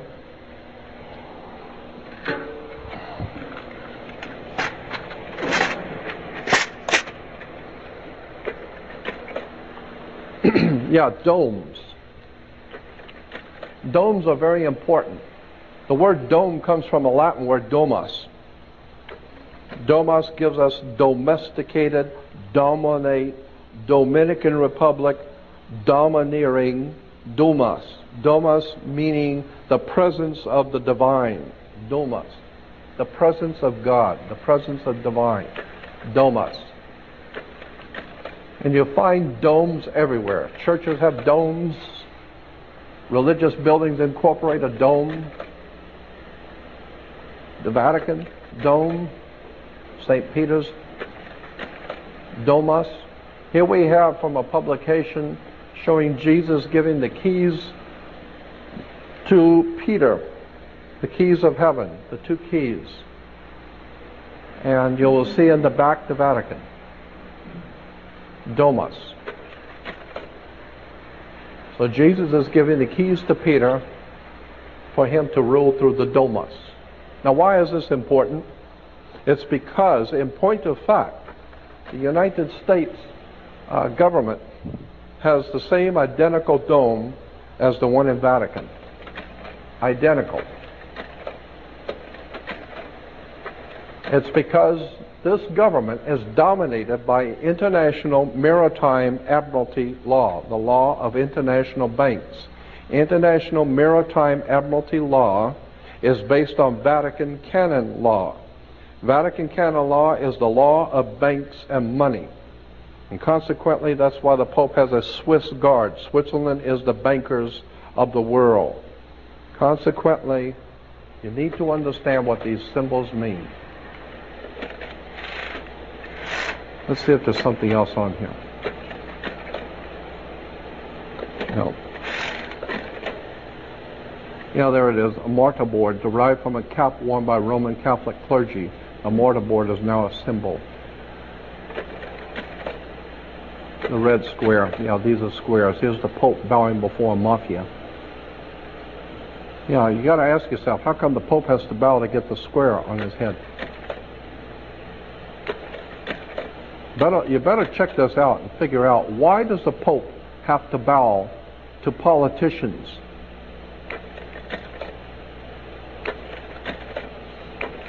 The square, the red square. Isn't that what where Russia was, the Moscow was ruled from? The red square? The red square. You find that in the Vatican, the red square. The Nazis used the red square.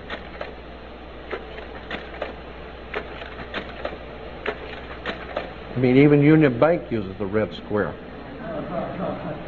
And incidentally, the Union Bank goes back to Adolf Hitler.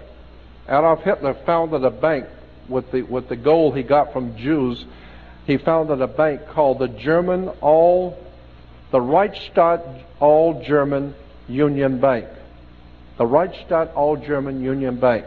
Today, the Reichsstadt All-German Union Bank is known in our country as Union Bank. Union Bank was founded by Adolf Hitler. But don't take this personal. It's just business. Understand?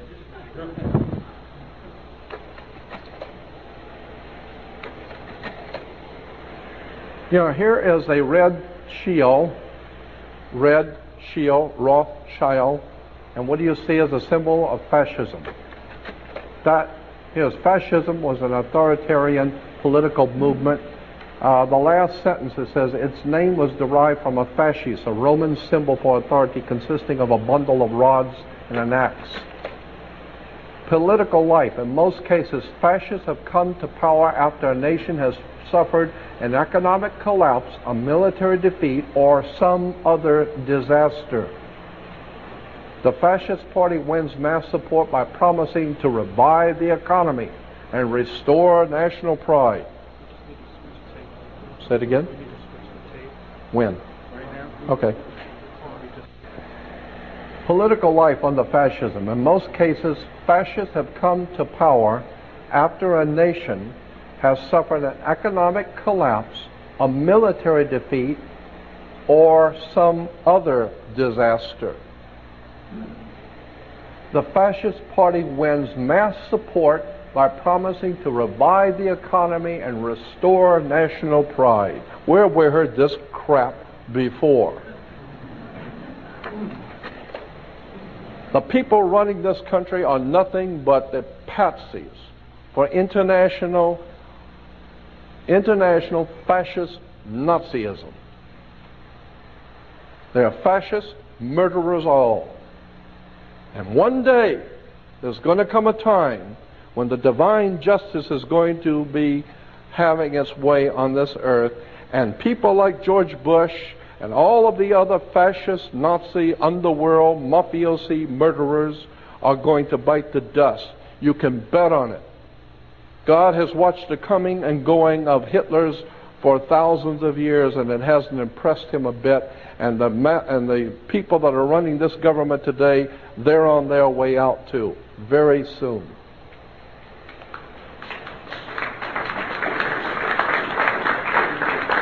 Personal liberty. Personal liberty is severely limited under a fascist government. Here's a fascist. You'll see it underneath. It's everywhere throughout the world, especially in South America, Italy, France, Italy again, Benito Mussolini. You'll see the fasci. Fascism of Italian domination. Here's Kurt Waldheim, fascist Nazi, ended up being the head of the United Nations. I don't know what that tells you about the UN. And here's the Pope with his fascist Nazi friend. Both of them are grinning because they both know what they're doing, and they know you don't know what they're doing.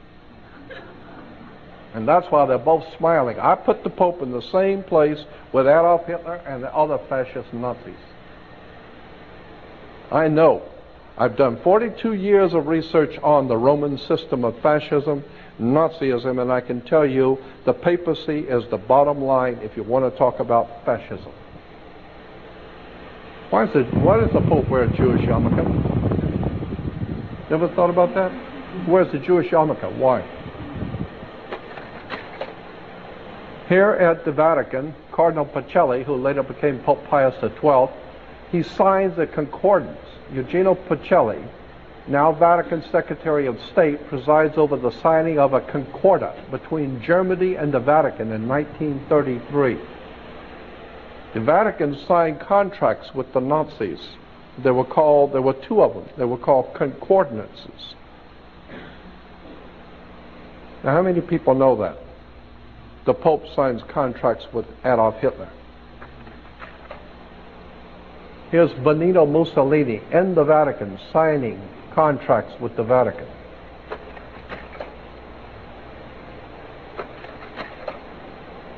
Again, here's another cardinal meeting with all of the fascists on the left.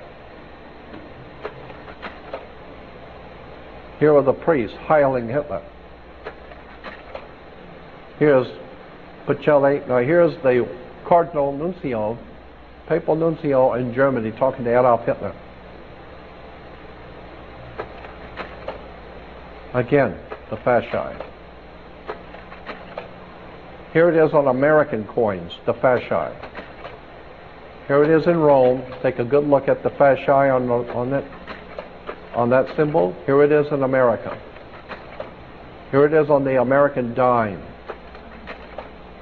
It's a traditional symbol of republicanism, a fasci as its symbol. Yeah, Republicans have always used the fasci because they crawl on their knees before the Pope and the Mafia. You see on both sides of the podium, fasciites. That's a fascite. And you'll see it with the president and on both sides of the podium.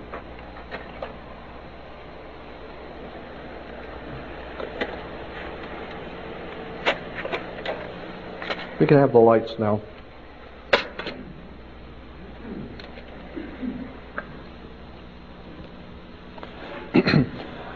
So in conclusion, let me say that what I'm trying to do is alert you and make you aware of the fact that the entire world operates on symbols, words, terms, emblems, national coats of arms, harlotry, flags. And for many years I have been fascinated with how much Americans don't know about symbols, and they look at them every day. They haven't got the faintest idea what these things mean. The religious institutions that govern the Western world are as corrupt as any institution that's ever come out of the Western world. But I believe that there is a very powerful story encoded symbolically in the Old and New Testament, but it has been misrepresented. And unless and until we are ready to accept that fact, that there's something in the New Testament that you don't know, there's a symbolism there that's telling you something. And I am fascinated with how much we read things and don't know what we're reading. Let me give you one last example that I think is important and will make the point. On the first day of summer, the sun is as high in the northern sky as it's going to get. It's not going any further north than the first day of summer. It is directly overhead, as high in the northern hemisphere as it's going to get. Each day, from the first day of summer, each day it moves imperceptibly. It moves 1 degree southward each day, going southward. When it hits the halfway point, it is now crossing over the equator at the halfway point, and now it is going to fall. And that's why we call it fall, or autumn. Fall, because the sun is now falling. It's going. And consequently, it keeps moving until it hits the halfway point, which it crosses over the equator. Now it is the spring in the southern equator, and in the northern hemisphere it is now fall, coming of winter. But as I said, in Rio and in Brazil it is now spring, because it's going to go 3 more months until it hits the first day of winter. And the first day of winter, the sun is as low in the southern sky as it's going to get, and that's the first day of summer for Rio. That's why the birds and smart people with money fly south. If you got money, you go south, follow the sun, right?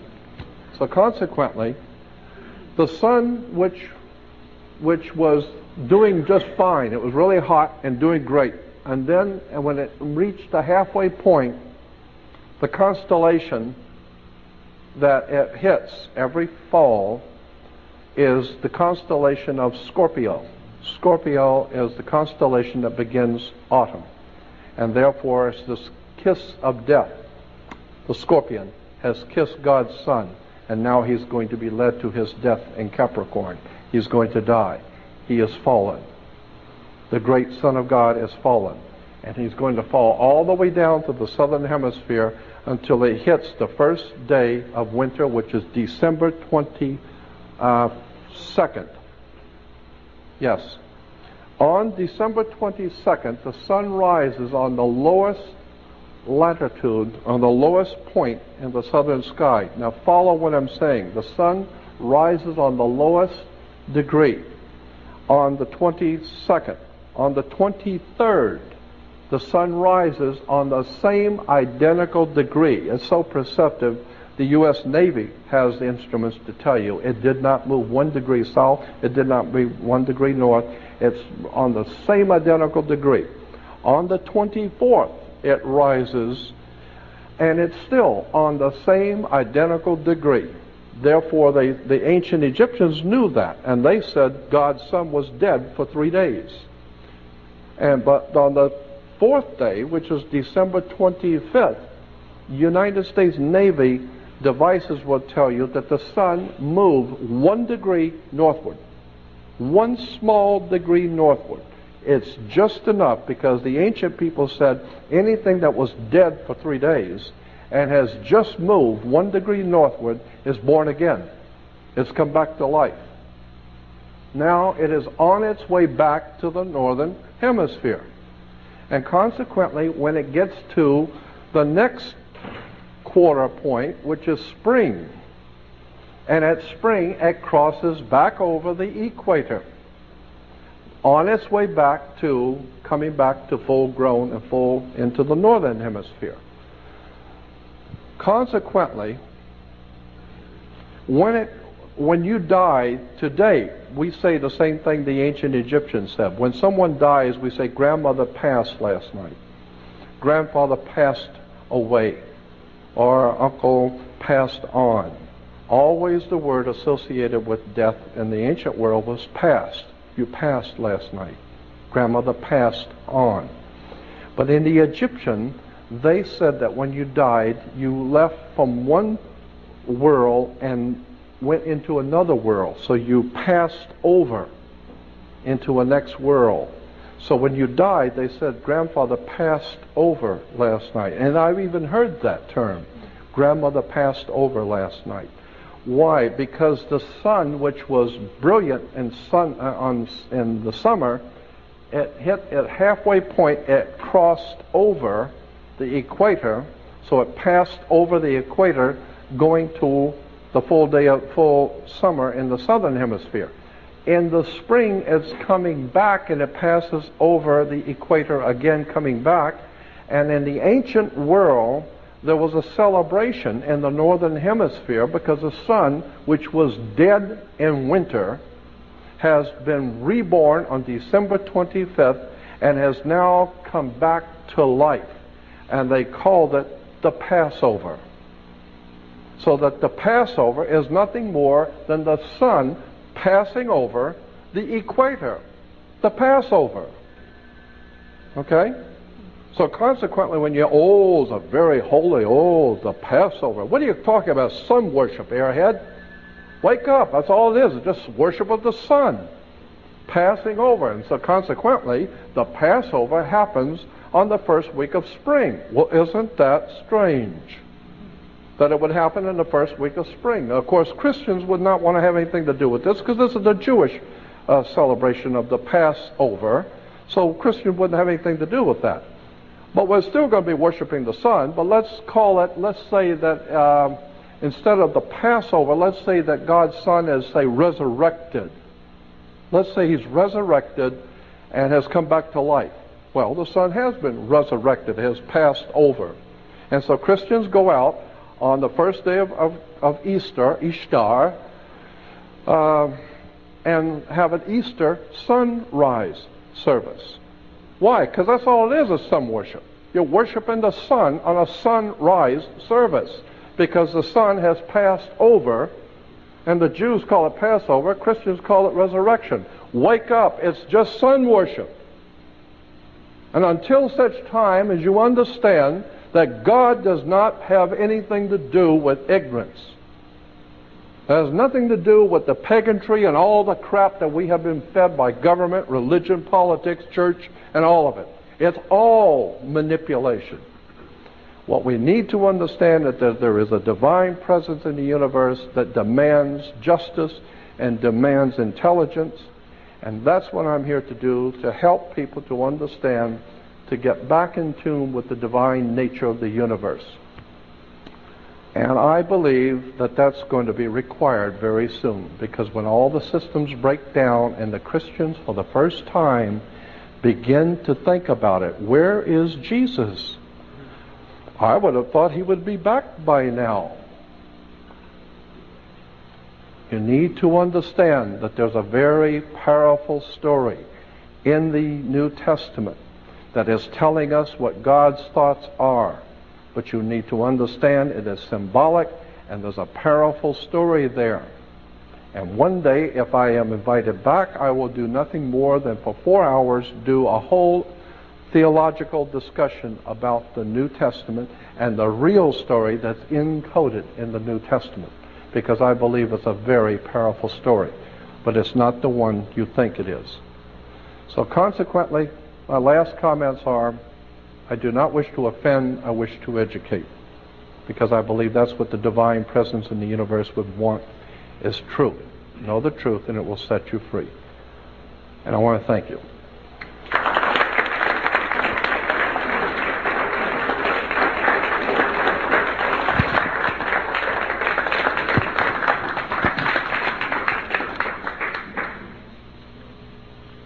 Oh, do we have any questions?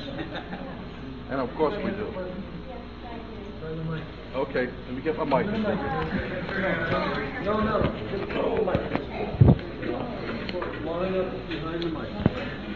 And remember, just because you got questions, that does not necessarily mean I can answer them.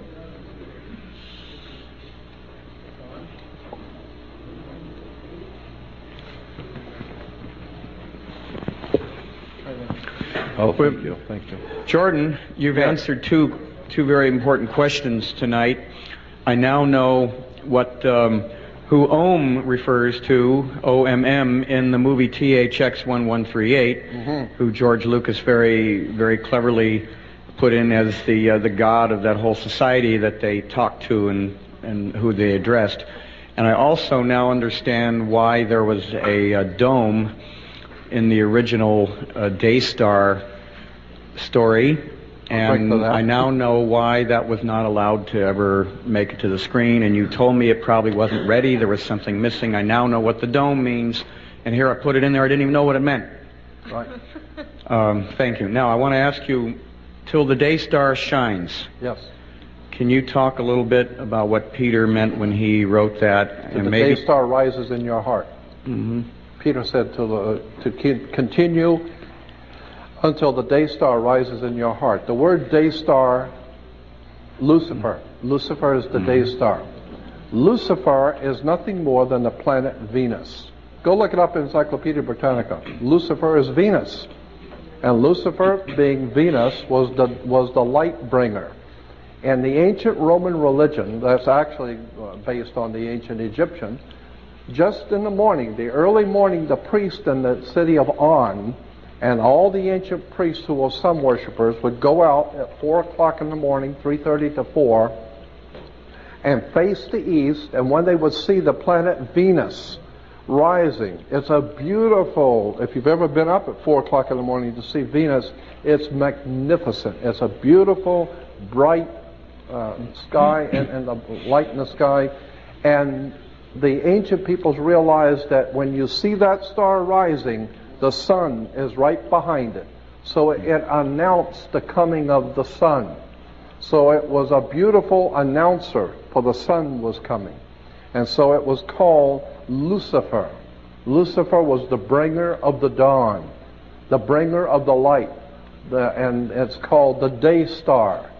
The day star is the star that brings the day. Day star.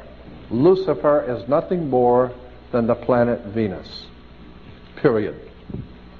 Go look at any encyclopedia, go look up in any reference work, I don't care if it's Catholic, Protestant, any Bible reference work, it'll all tell you, all of them, they will tell you Lucifer is nothing more than the planet Venus. But it's highly symbolical, and it means something. It means that light is coming into the world. But the scripture says that the light came into the world, but the world was not worthy of it. Intellectual and spiritual enlightenment is trying to tell you something. And what happens when somebody is intellectually enlightened and trying to teach you something? If you're sleeping in bed and you're sound asleep in bed and someone lights up a 600-watt bulb next to you, the first thing you're going to do is turn away. Why? Because it hurts your eye. You don't want to see it. And then you're going to be mad that somebody did that to you and woke you up with a 600-watt bulb. Why? Because intellectually, someone who is brilliant, who's trying to enlighten you, and you've been sleeping all your life, you're going to be offended that somebody has now caused you to have to think and giving you enlightenment. So consequently, that's what we see all the time. I don't want to see it. I don't want to hear it. Lucifer is nothing more than the day star that brings the day. And it's been misused and misunderstood. Is there a virtuous day star? Oh, yes. Thank you. Yeah. Symbolically, there's a very powerful story in the symbolic symbolism of Lucifer, the day star, who brings the light of day. It's a very interesting and very important story, yes. We'll talk about it later. I just want to thank you for all this symbolism, because I'm really into it because of my art background and Flower of Life. But I just wanted to ask you quickly about, I heard somebody mention on the radio about the Twin Towers, about Gemini. Something about the Gemini, the stars. The twins. Twins Yeah, you saw for the that Gemini, thing on the and twin also symbol. 9/11, huh? Yeah, the twin phallic pillars too. I was showing. Yeah, right away I thought it said Twin Towers when That's you were it. showing all the phallic signs.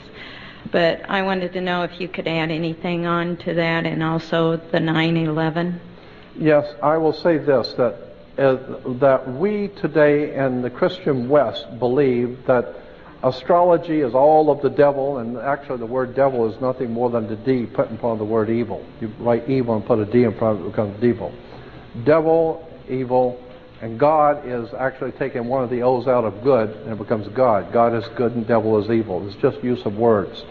But in point of fact, there is a very powerful symbolism in this double phallic symbol. And so what I'm saying is that we've been given to believe and understand that astrology is evil, is of the devil and all that, and have nothing to do with it. Why? Because the church does not want you to discover the name of the tomb. The church does not want you to discover that for as far back as the human race goes, the kings, the rulers, the princes of the earth, all of the intellectuals, all of the most important people in the world know that the whole universe operates around the God's divine plan of the ages. It's astrology is from God. That's from the Bible. And consequently, until we have the proper respect for original astrological concepts, we're never going to figure out what these symbols mean and why we're in the trouble we are today. Astrology is a very powerful symbol. And it was used by the ancient Hebrews, it was used by the ancient Christians. And why do you think you have in the Bible, the Old Testament, the 12 brothers of Joseph, and the 12 tribes of Israel, and the 12 apostles? What are you talking about? 12, 12, 12. Why 12? It's the 12 signs of the zodiac, the 12 hours of day, the 12 hours of night. God's Son, that's why 13 is an unlucky number. God's Son, with His chosen 12, is a divine number in heaven, 13. So consequently, the whole of Western civilization is based, all religion is based on astrology. We just don't know that. And that's why the church has told you have nothing to do with it, because they don't want you to know the real truth. We need to understand astrology is the basis for all religions in the world. And then the 9/11, The 9/11, I could get into that too, but another time? yeah, another time, because Okay. it would require too much. Okay, thank you. Yeah. The only thing I would say is that my phone number is 505-9911. 9/11. That's my new phone number. 505-9911. 9/11. Anyway. I just wanted to ask you if you had any comments on the red planet Mars, and if there was any symbolism to the fact it recently passed at its closest point to the planet Earth, and we're now in a war. Yeah, let me say this. That opens up a whole can of worms, because I met many times, but I met up in Oakland about 4 or 5 years ago. I met up in Oakland with about 8 other people. It was a secret meeting I was invited to. And for 3 days and 3 nights, we were all enclave at the hotel. Richard Hoagland was there, Richard, myself, and there was 6 or 7 other people. And what we did is we paid for the restaurant in the hotel. We paid, all of us chipped in and paid for the particular table in the back of the restaurant for 3 days. We took it over and commandeered it for 3 days. And the idea is that the 8 or 10 of us, whatever it was, would sit there from morning till night and go through each other's work. Richard Hoagland sat right with me for 3 days and heard all of my material, heard it all, and we talked about Mars, and he divulged a lot of stuff that he's never talked about in public.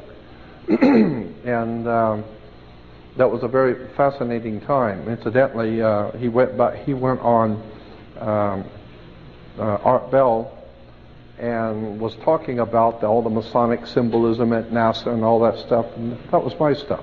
I'm the one that told him that. And I called him after I heard him on Art Bell. I called him and said, I told him, I said, Richard, it was great, sensational. I said, where'd you get all that information? He said, oh, well, I got it from you. I said, you got it from me? 3 hours I sat and listened to you on Art Bell. I didn't hear my name. Did I hear my name? I was wondering where you must have got that from. I thought we had an arrangement. What we said up there in San Francisco, up in Oakland, was not ever to be discussed in public. Right? So I'm the one that brought David Icke to America, incidentally. So if you like David Icke, I'm the one that brought him here. If you don't, I'm the one that brought him here, and I'm not very happy about that. I'm very unhappy with David Icke. But anyway, huh? Thank you. Yeah, I brought David Icke to America, and I financed him to make him a star. I see him today; he doesn't even talk to me, doesn't even say hello. But Mars, yeah, I think that there's a whole story about Mars that has not been told, and it's going to come out, that there might very well be life there now. Do you know that Tom Van Flender has a website, and he's one of the most legitimate, de jure, real physicists, plasma physicists in the world today, a very important man. And he has on his website pictures of artifacts on Mars's surface that I've never seen before.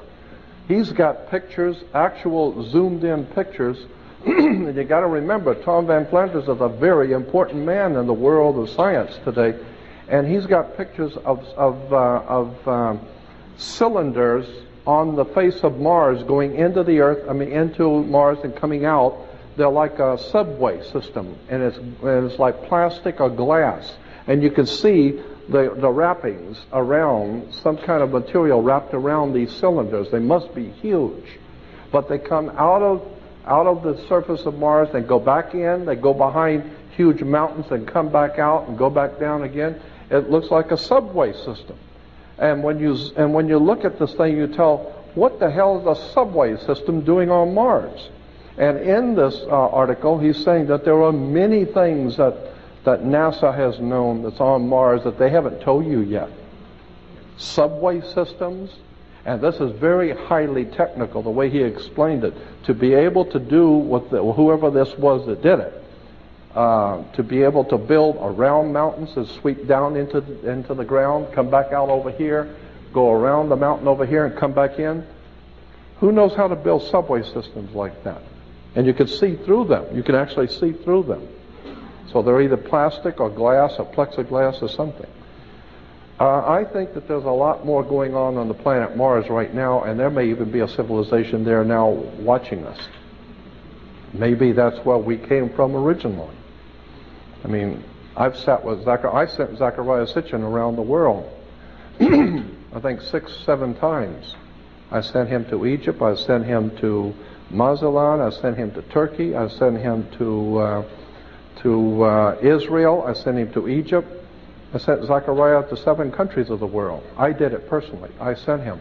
And I was going to do a 13-week mini-series with Zachariah. And Zachariah is sensational. I love him. But I did a contract with Zachariah where my company in San Diego was going to finance a 13-week mini-series we were going to sell to PBS. And he agreed to do it. and we sent him to 7 different countries.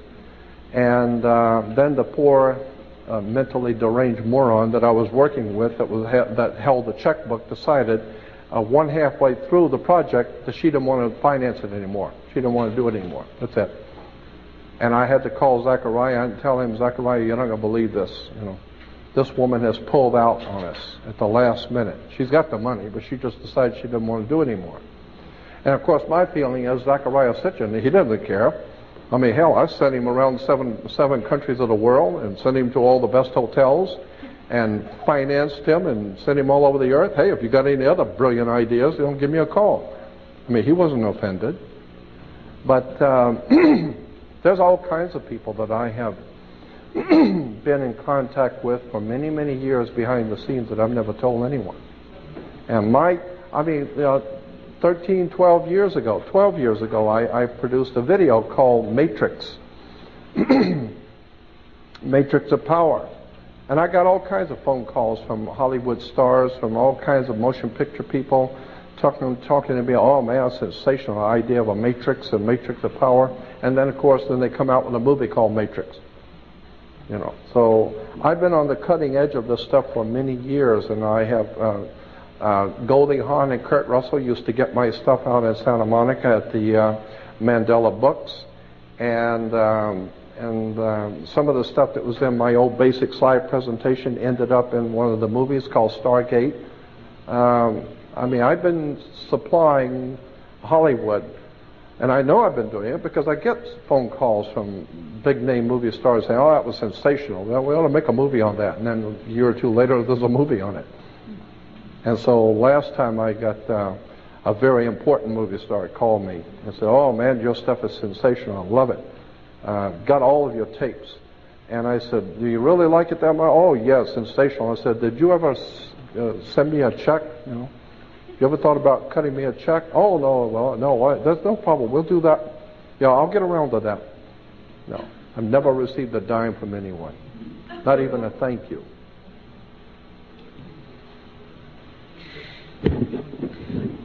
I have a question. I know that you said that you were going to talk later about, or on another occasion, about your interpretation of the New Testament.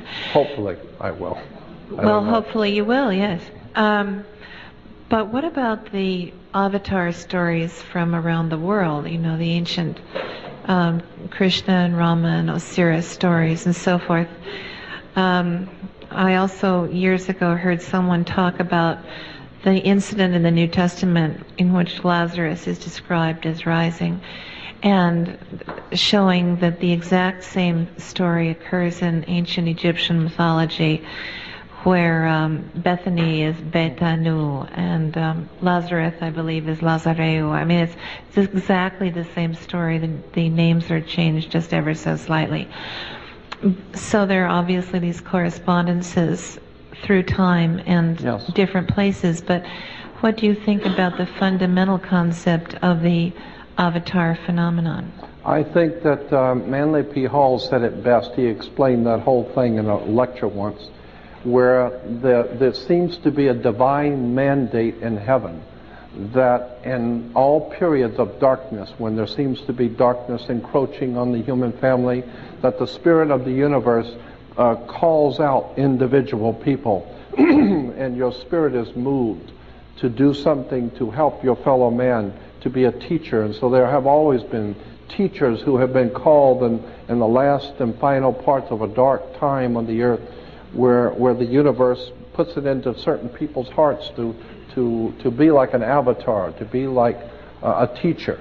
Well, we don't have any problem talking about Isaiah, Jeremiah, any of the prophets of old, and Joel and the Apostle Paul, but to bring it down into modern day, now that's different. Now, if you're going to talk about God's leading you to do something, you must be an idiot. Now, Billy Graham, we understand he's being led by the Lord. Go look in the Oxford Dictionary of the English language. Look at the word Lord. L-O-R-D comes from L-A-R-D. That's the way it was spelled in the King's English, Lord. So consequently, when I see, I'm serious. This is why Christ is the Christos, is oil. Well, congealed oil is the Lord. But the idea of an avatar or a teacher has been with us for thousands of years, and it's true. Every time the world is heading into darkness, it seems like God or the divine presence in the universe moves certain people in their heart to stand up against the darkness and help their fellow man, like the scripture says, just carry even one candle will light a darkened world. So I believe that there is something to this idea that God raises up individuals to enlighten his fellow man in dark periods of history. Could I ask you one other question about astral theology? Have you looked into the Mayan calendar?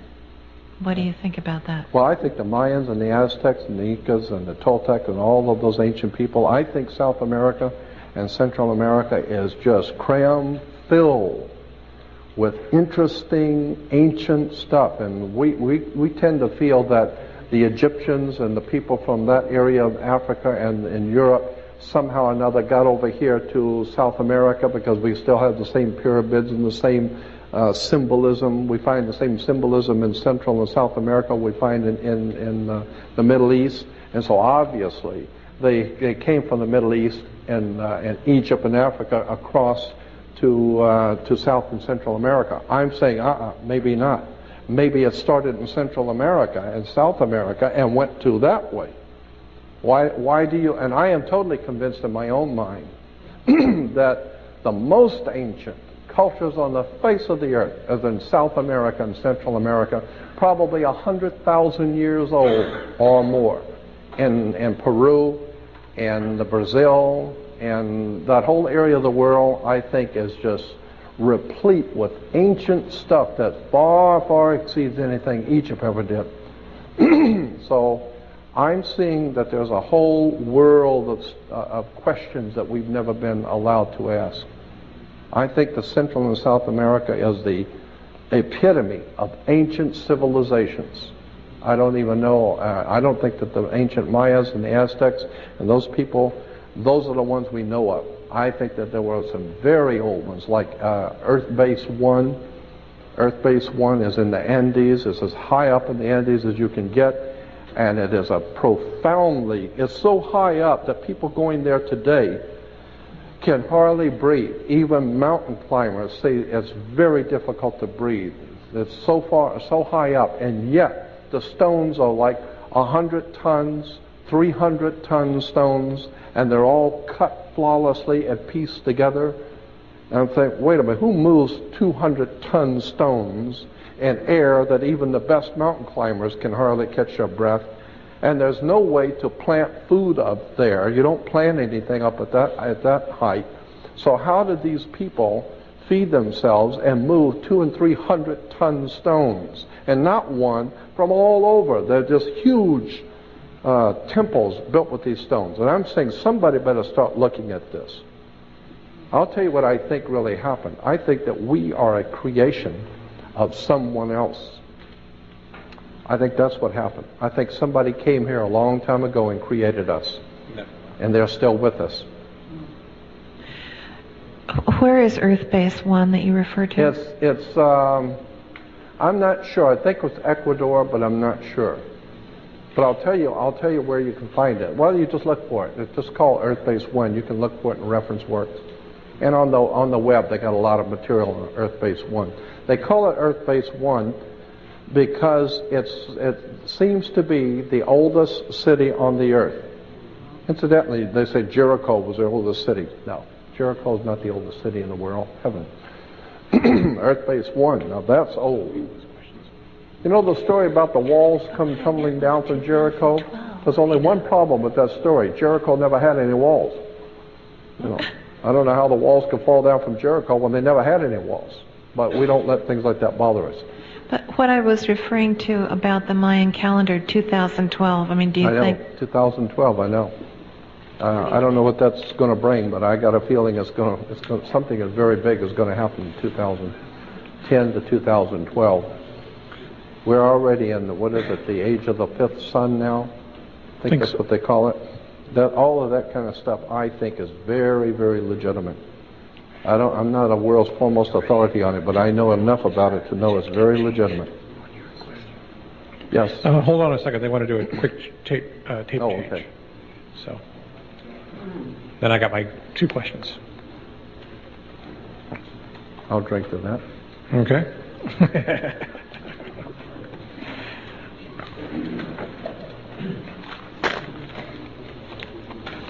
Incidentally, I did a television. I've done quite a few here lately. I did a piece for Discovery Channel. I did one for Learning Channel. I did one for Arts and Entertainment. I did one for CBS. Okay. We're rolling. Oh, okay. All right. I was just going to tell you something that happened on that. Well, go ahead, and then I'll ask my occasion when I was working for. That kind of points up what the networks are all about. Well, let me just tell you very quickly. I was hired to do 3 of a 4-part series. The 4th one I didn't work on, but the 3 I did. And the 4th one was, the one I did not work on. You may have heard about it. It's called The Incredible Discovery of Noah's Ark on CBS. I did not work on that one. That was the 3rd in the series. The first 2 was the Ancient Mysteries of the World Part 1 on CBS and Ancient Mysteries of the World Part 2. Then came the Incredible Discovery of Noah's Ark, and then came the 4th one, which is Ancient Mysteries of the World, in which Anthony Hilda was on that one with me. But the 3rd one in line I did not work on, happily, because there were a lot of lawsuits and a lot of bad blood because of that, and the production company out of Utah went broke because of it, because of the lawsuits. And the reason why is because a lot of atheists and agnostics and humanist organizations and people around the country got really upset because CBS did not put a disclaimer saying that this is just entertainment. We didn't really find Noah's Ark. But they didn't do that. They said the incredible discovery of Noah's Ark. And they went on to show, here's the pictures of Noah's Ark, and it was so ludicrous, it was so incredibly ludicrous, I was laughing at it. It showed the guy taking a picture of Noah's Ark, and then it said, but he fell off the ledge, and they couldn't find him because he died in the snow, and so that's why they don't have the camera in the original picture. And I'm thinking, well, if you don't have the original picture, what the hell are we looking at then? And well, what are we looking at if you don't have the original picture? And so consequently, I was called back to work on the 4th one, and so I asked the field director, I said, did you guys got a lot of heat from that last one you did on the Incredible Discovery of Noah's Ark? He said, yeah, a lot of lawsuits and a lot of stuff. And I said, did you guys really find Noah's Ark? And he said, come on, this is America. You don't have to be intelligent here. This is just entertainment. This is America, my God. This is not Europe. You don't have to be intelligent here. You just tell the people what they want to hear. And I thought, wow, that was over dinner with the whole crew. And I asked him, you really find? He said, come on. We tell the people what they want to hear. This is CBS. It's just the money. It's just a business, okay? We tell people what they want to hear.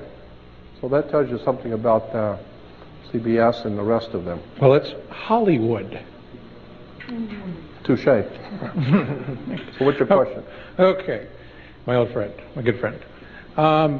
First one, I want to make a note about Darth Vader. He's also Lord of Sith, S-I-T-H. Good. So I follow the Star Wars stuff, so I figured I'd want to give you that pointer there. Throw that one in, okay. So it's documented now. My first question is regarding Isis, Ra, Elohim. Yeah, Isis, Ra, El. Okay. Isis was a feminine principle of wisdom in Egypt. It's spelled I-S-I-S, Isis. Then the coming of one of the pharaohs changed the worship of Isis to the worship of Amun-Re, Amen-Ra, which is incidentally why Christians still say Amen at the end of the prayer, because they're sending the prayer through God's Son, Amen-Re, Amun-Ra, Amen. And consequently, when the Phoenician Canaanites, when the Hebrews went north into Palestine, They encountered a people that were already there for thousands of years. They were called Palestinians, which was very clever. I mean, that's where you would expect to find Palestinians, is in Palestine. And so when they went into Palestine, they had already learned all the wisdom and the religious teachings of Isis, spelled I-S-I-S. Then they learned the new concept of the new religion of Amun-Re, R-A. And now they encountered the Palestinians, and the Palestinians' god was El, the planet Saturn, El, E-L. Consequently, the religion grew out of Isis, Ra, El, I-S-R-A-E-L. Israel is nothing more than Isis, Ra, and El. Consequently, there's nothing holy about Israel. And why is Jerusalem called the holy city? The holy city is because, they're full of holes. The holy city is because every kind of licentious, filthy, degenerate religion that can come into the mind of men has been practiced there. Everything from child sacrifice, pornography, violence, human sacrifice, I don't care how filthy it is or how dirty it is, they were doing it in Jerusalem. And that's why symbolically God's Son, the light of the world, would say to Jerusalem, Jerusalem, Jerusalem, killer of the prophets and stoner of those sent to you. Anything that is truly enlightened and intelligent wouldn't have a damn thing to do with you. All you do is child sacrifice, pornography, violence, money grubbing, money changers. The whole thing was filthy from day one. There ain't nothing holy in Jerusalem. Ain't never been nothing holy in Jerusalem, and there's nothing going to be holy in Jerusalem, Salt Lake City, Rome, or any place else. Religion is nothing more than manipulation of the human mind. There is a powerful spiritual dynamics to the universe, but unhappily most Americans haven't got into the faintest idea about any of that. And I think that that's what's coming. I think there's going to come a time when we're going to start thinking in terms of, wait a minute, let's back up and look at this all over again. Who are we really, and what is astrology, and what is the Bible, and who really wrote it?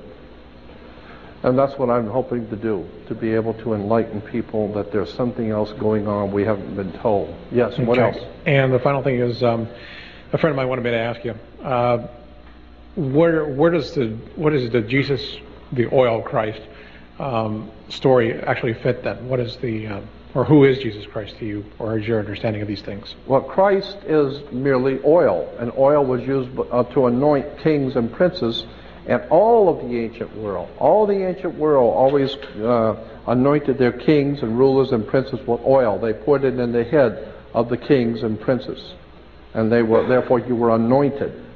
The word anoint was a word that was used in relation to sex. And so the king always represented the penis head. The king was always the big cock in town.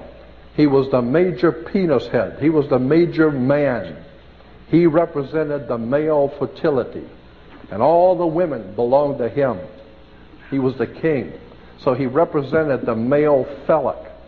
And in the ancient world, they always lubricated the head of the male phallic in sex. So that's why you would anoint the head of the king. The head of the king represents the head of the penis, because the whole concept of man ruling is a sexual thing. It's been around for thousands of years, the war between male and female. That's a war going on between male and female. And in the patriarchal system of things, the king represented the male phallic. And we got a bunch of Peter heads still running in Washington, D.C. They're all a bunch of penis heads. They think with their penis. They think with their penis. That's all they are. That's all. You know, Bill Clinton, he thinks he's the only one. That whole thing is filthy.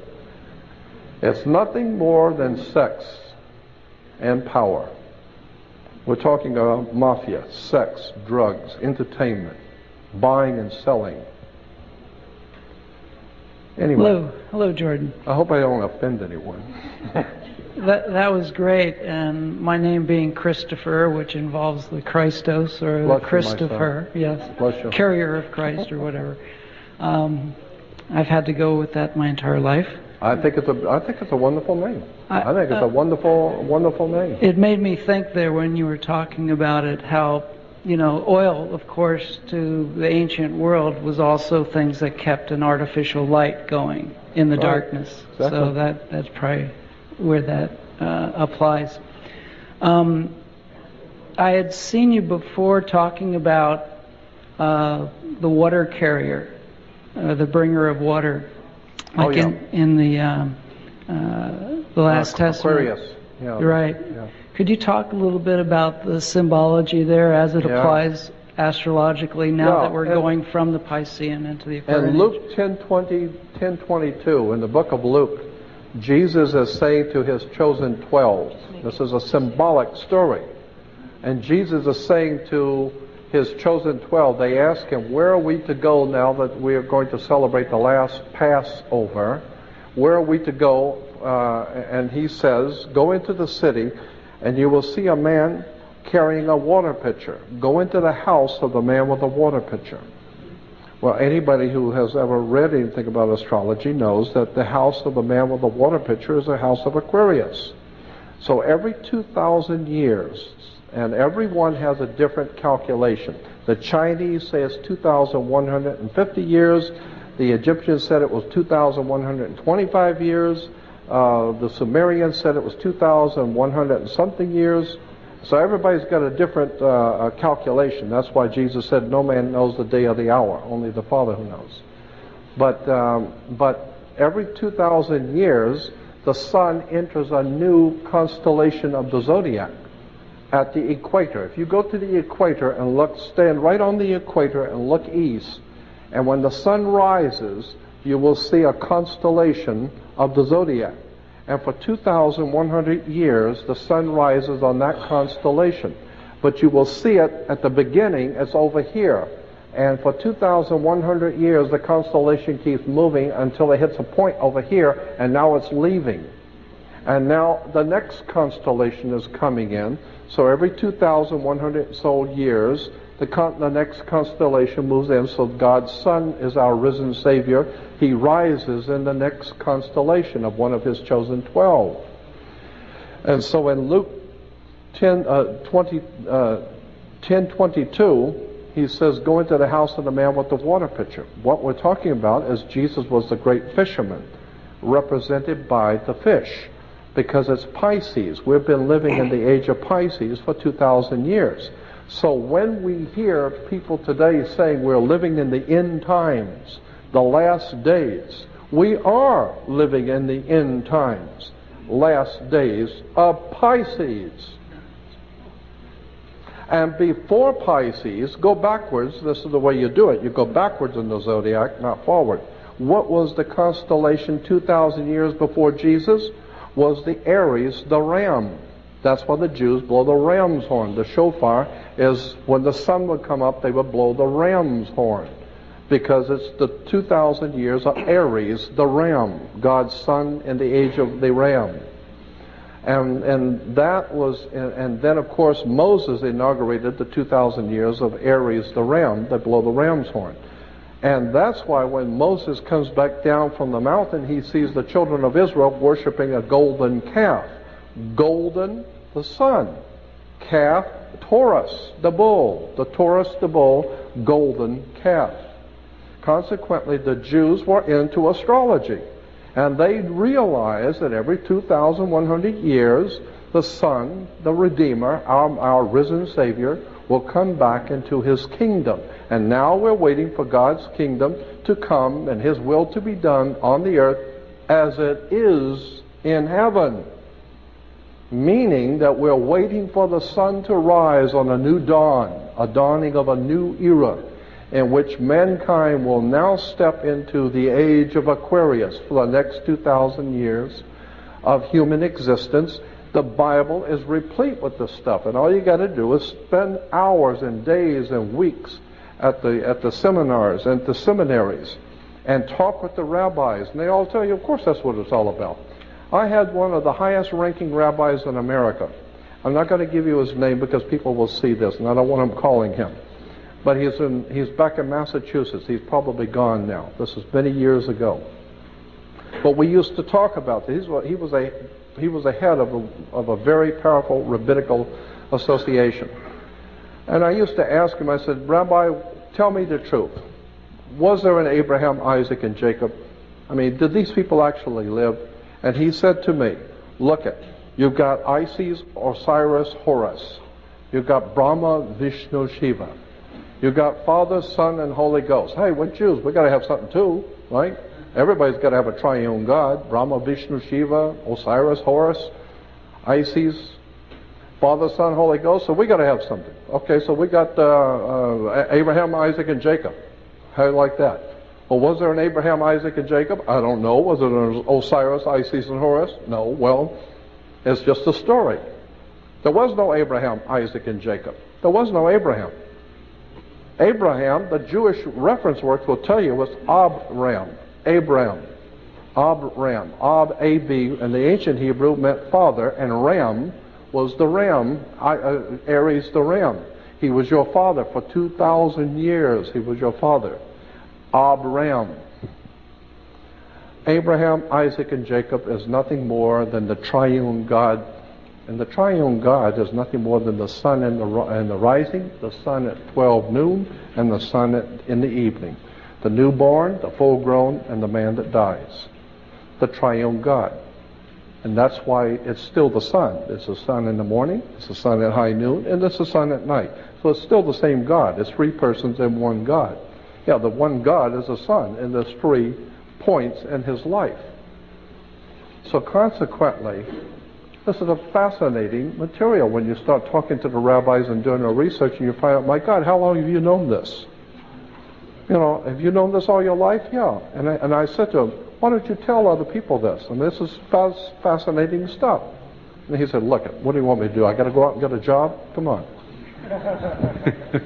You know, if I tell people what the real truth is, I mean, I'm not going to be a rabbi very long. So anyway. As far as you know, is there any validity to the stories of Jesus fathering children to Mary Magdalene? That's the very interesting, that's Holy Blood, Holy Grail, British Israel, Holy Blood, Holy Grail material. That's very interesting. I don't think so at all. I don't think there is. I think it is a front. I think it is a story that's being put out by the Illuminati to give legitimacy to their coming world power, that they want to run the world, and therefore they got legitimate reasons because Jesus is their father, their great-great-great-great-grandfather. So I don't think there's any validity to it at all, but I do think British Israel Freemasons are using it. The British Israel philosophy is nothing more than a front for a group of men who think they're going to control the world, and they're trying to lend legitimacy to it by saying that Jesus fathered them. I know that whole story. Believe me, I've been following it for years. It first came out to my attention from Holy Blood, Holy Grail with Agent Leon Lincoln, but my God, since then there's been about 25 books written on that subject of Jesus fathering children. I don't believe it for a minute. I think it's a front story. I think it's a cover story for the Illuminati who's trying to take over the world and make themselves look legitimate. They're nothing but scum as far as I'm concerned. Jordan Maxwell, please give him a hand. Thank you, Jordan. Thank you. This guy could go on for weeks with this stuff, and sometimes will, unless he's... I'm assuming that I'm through here. I guess that's what...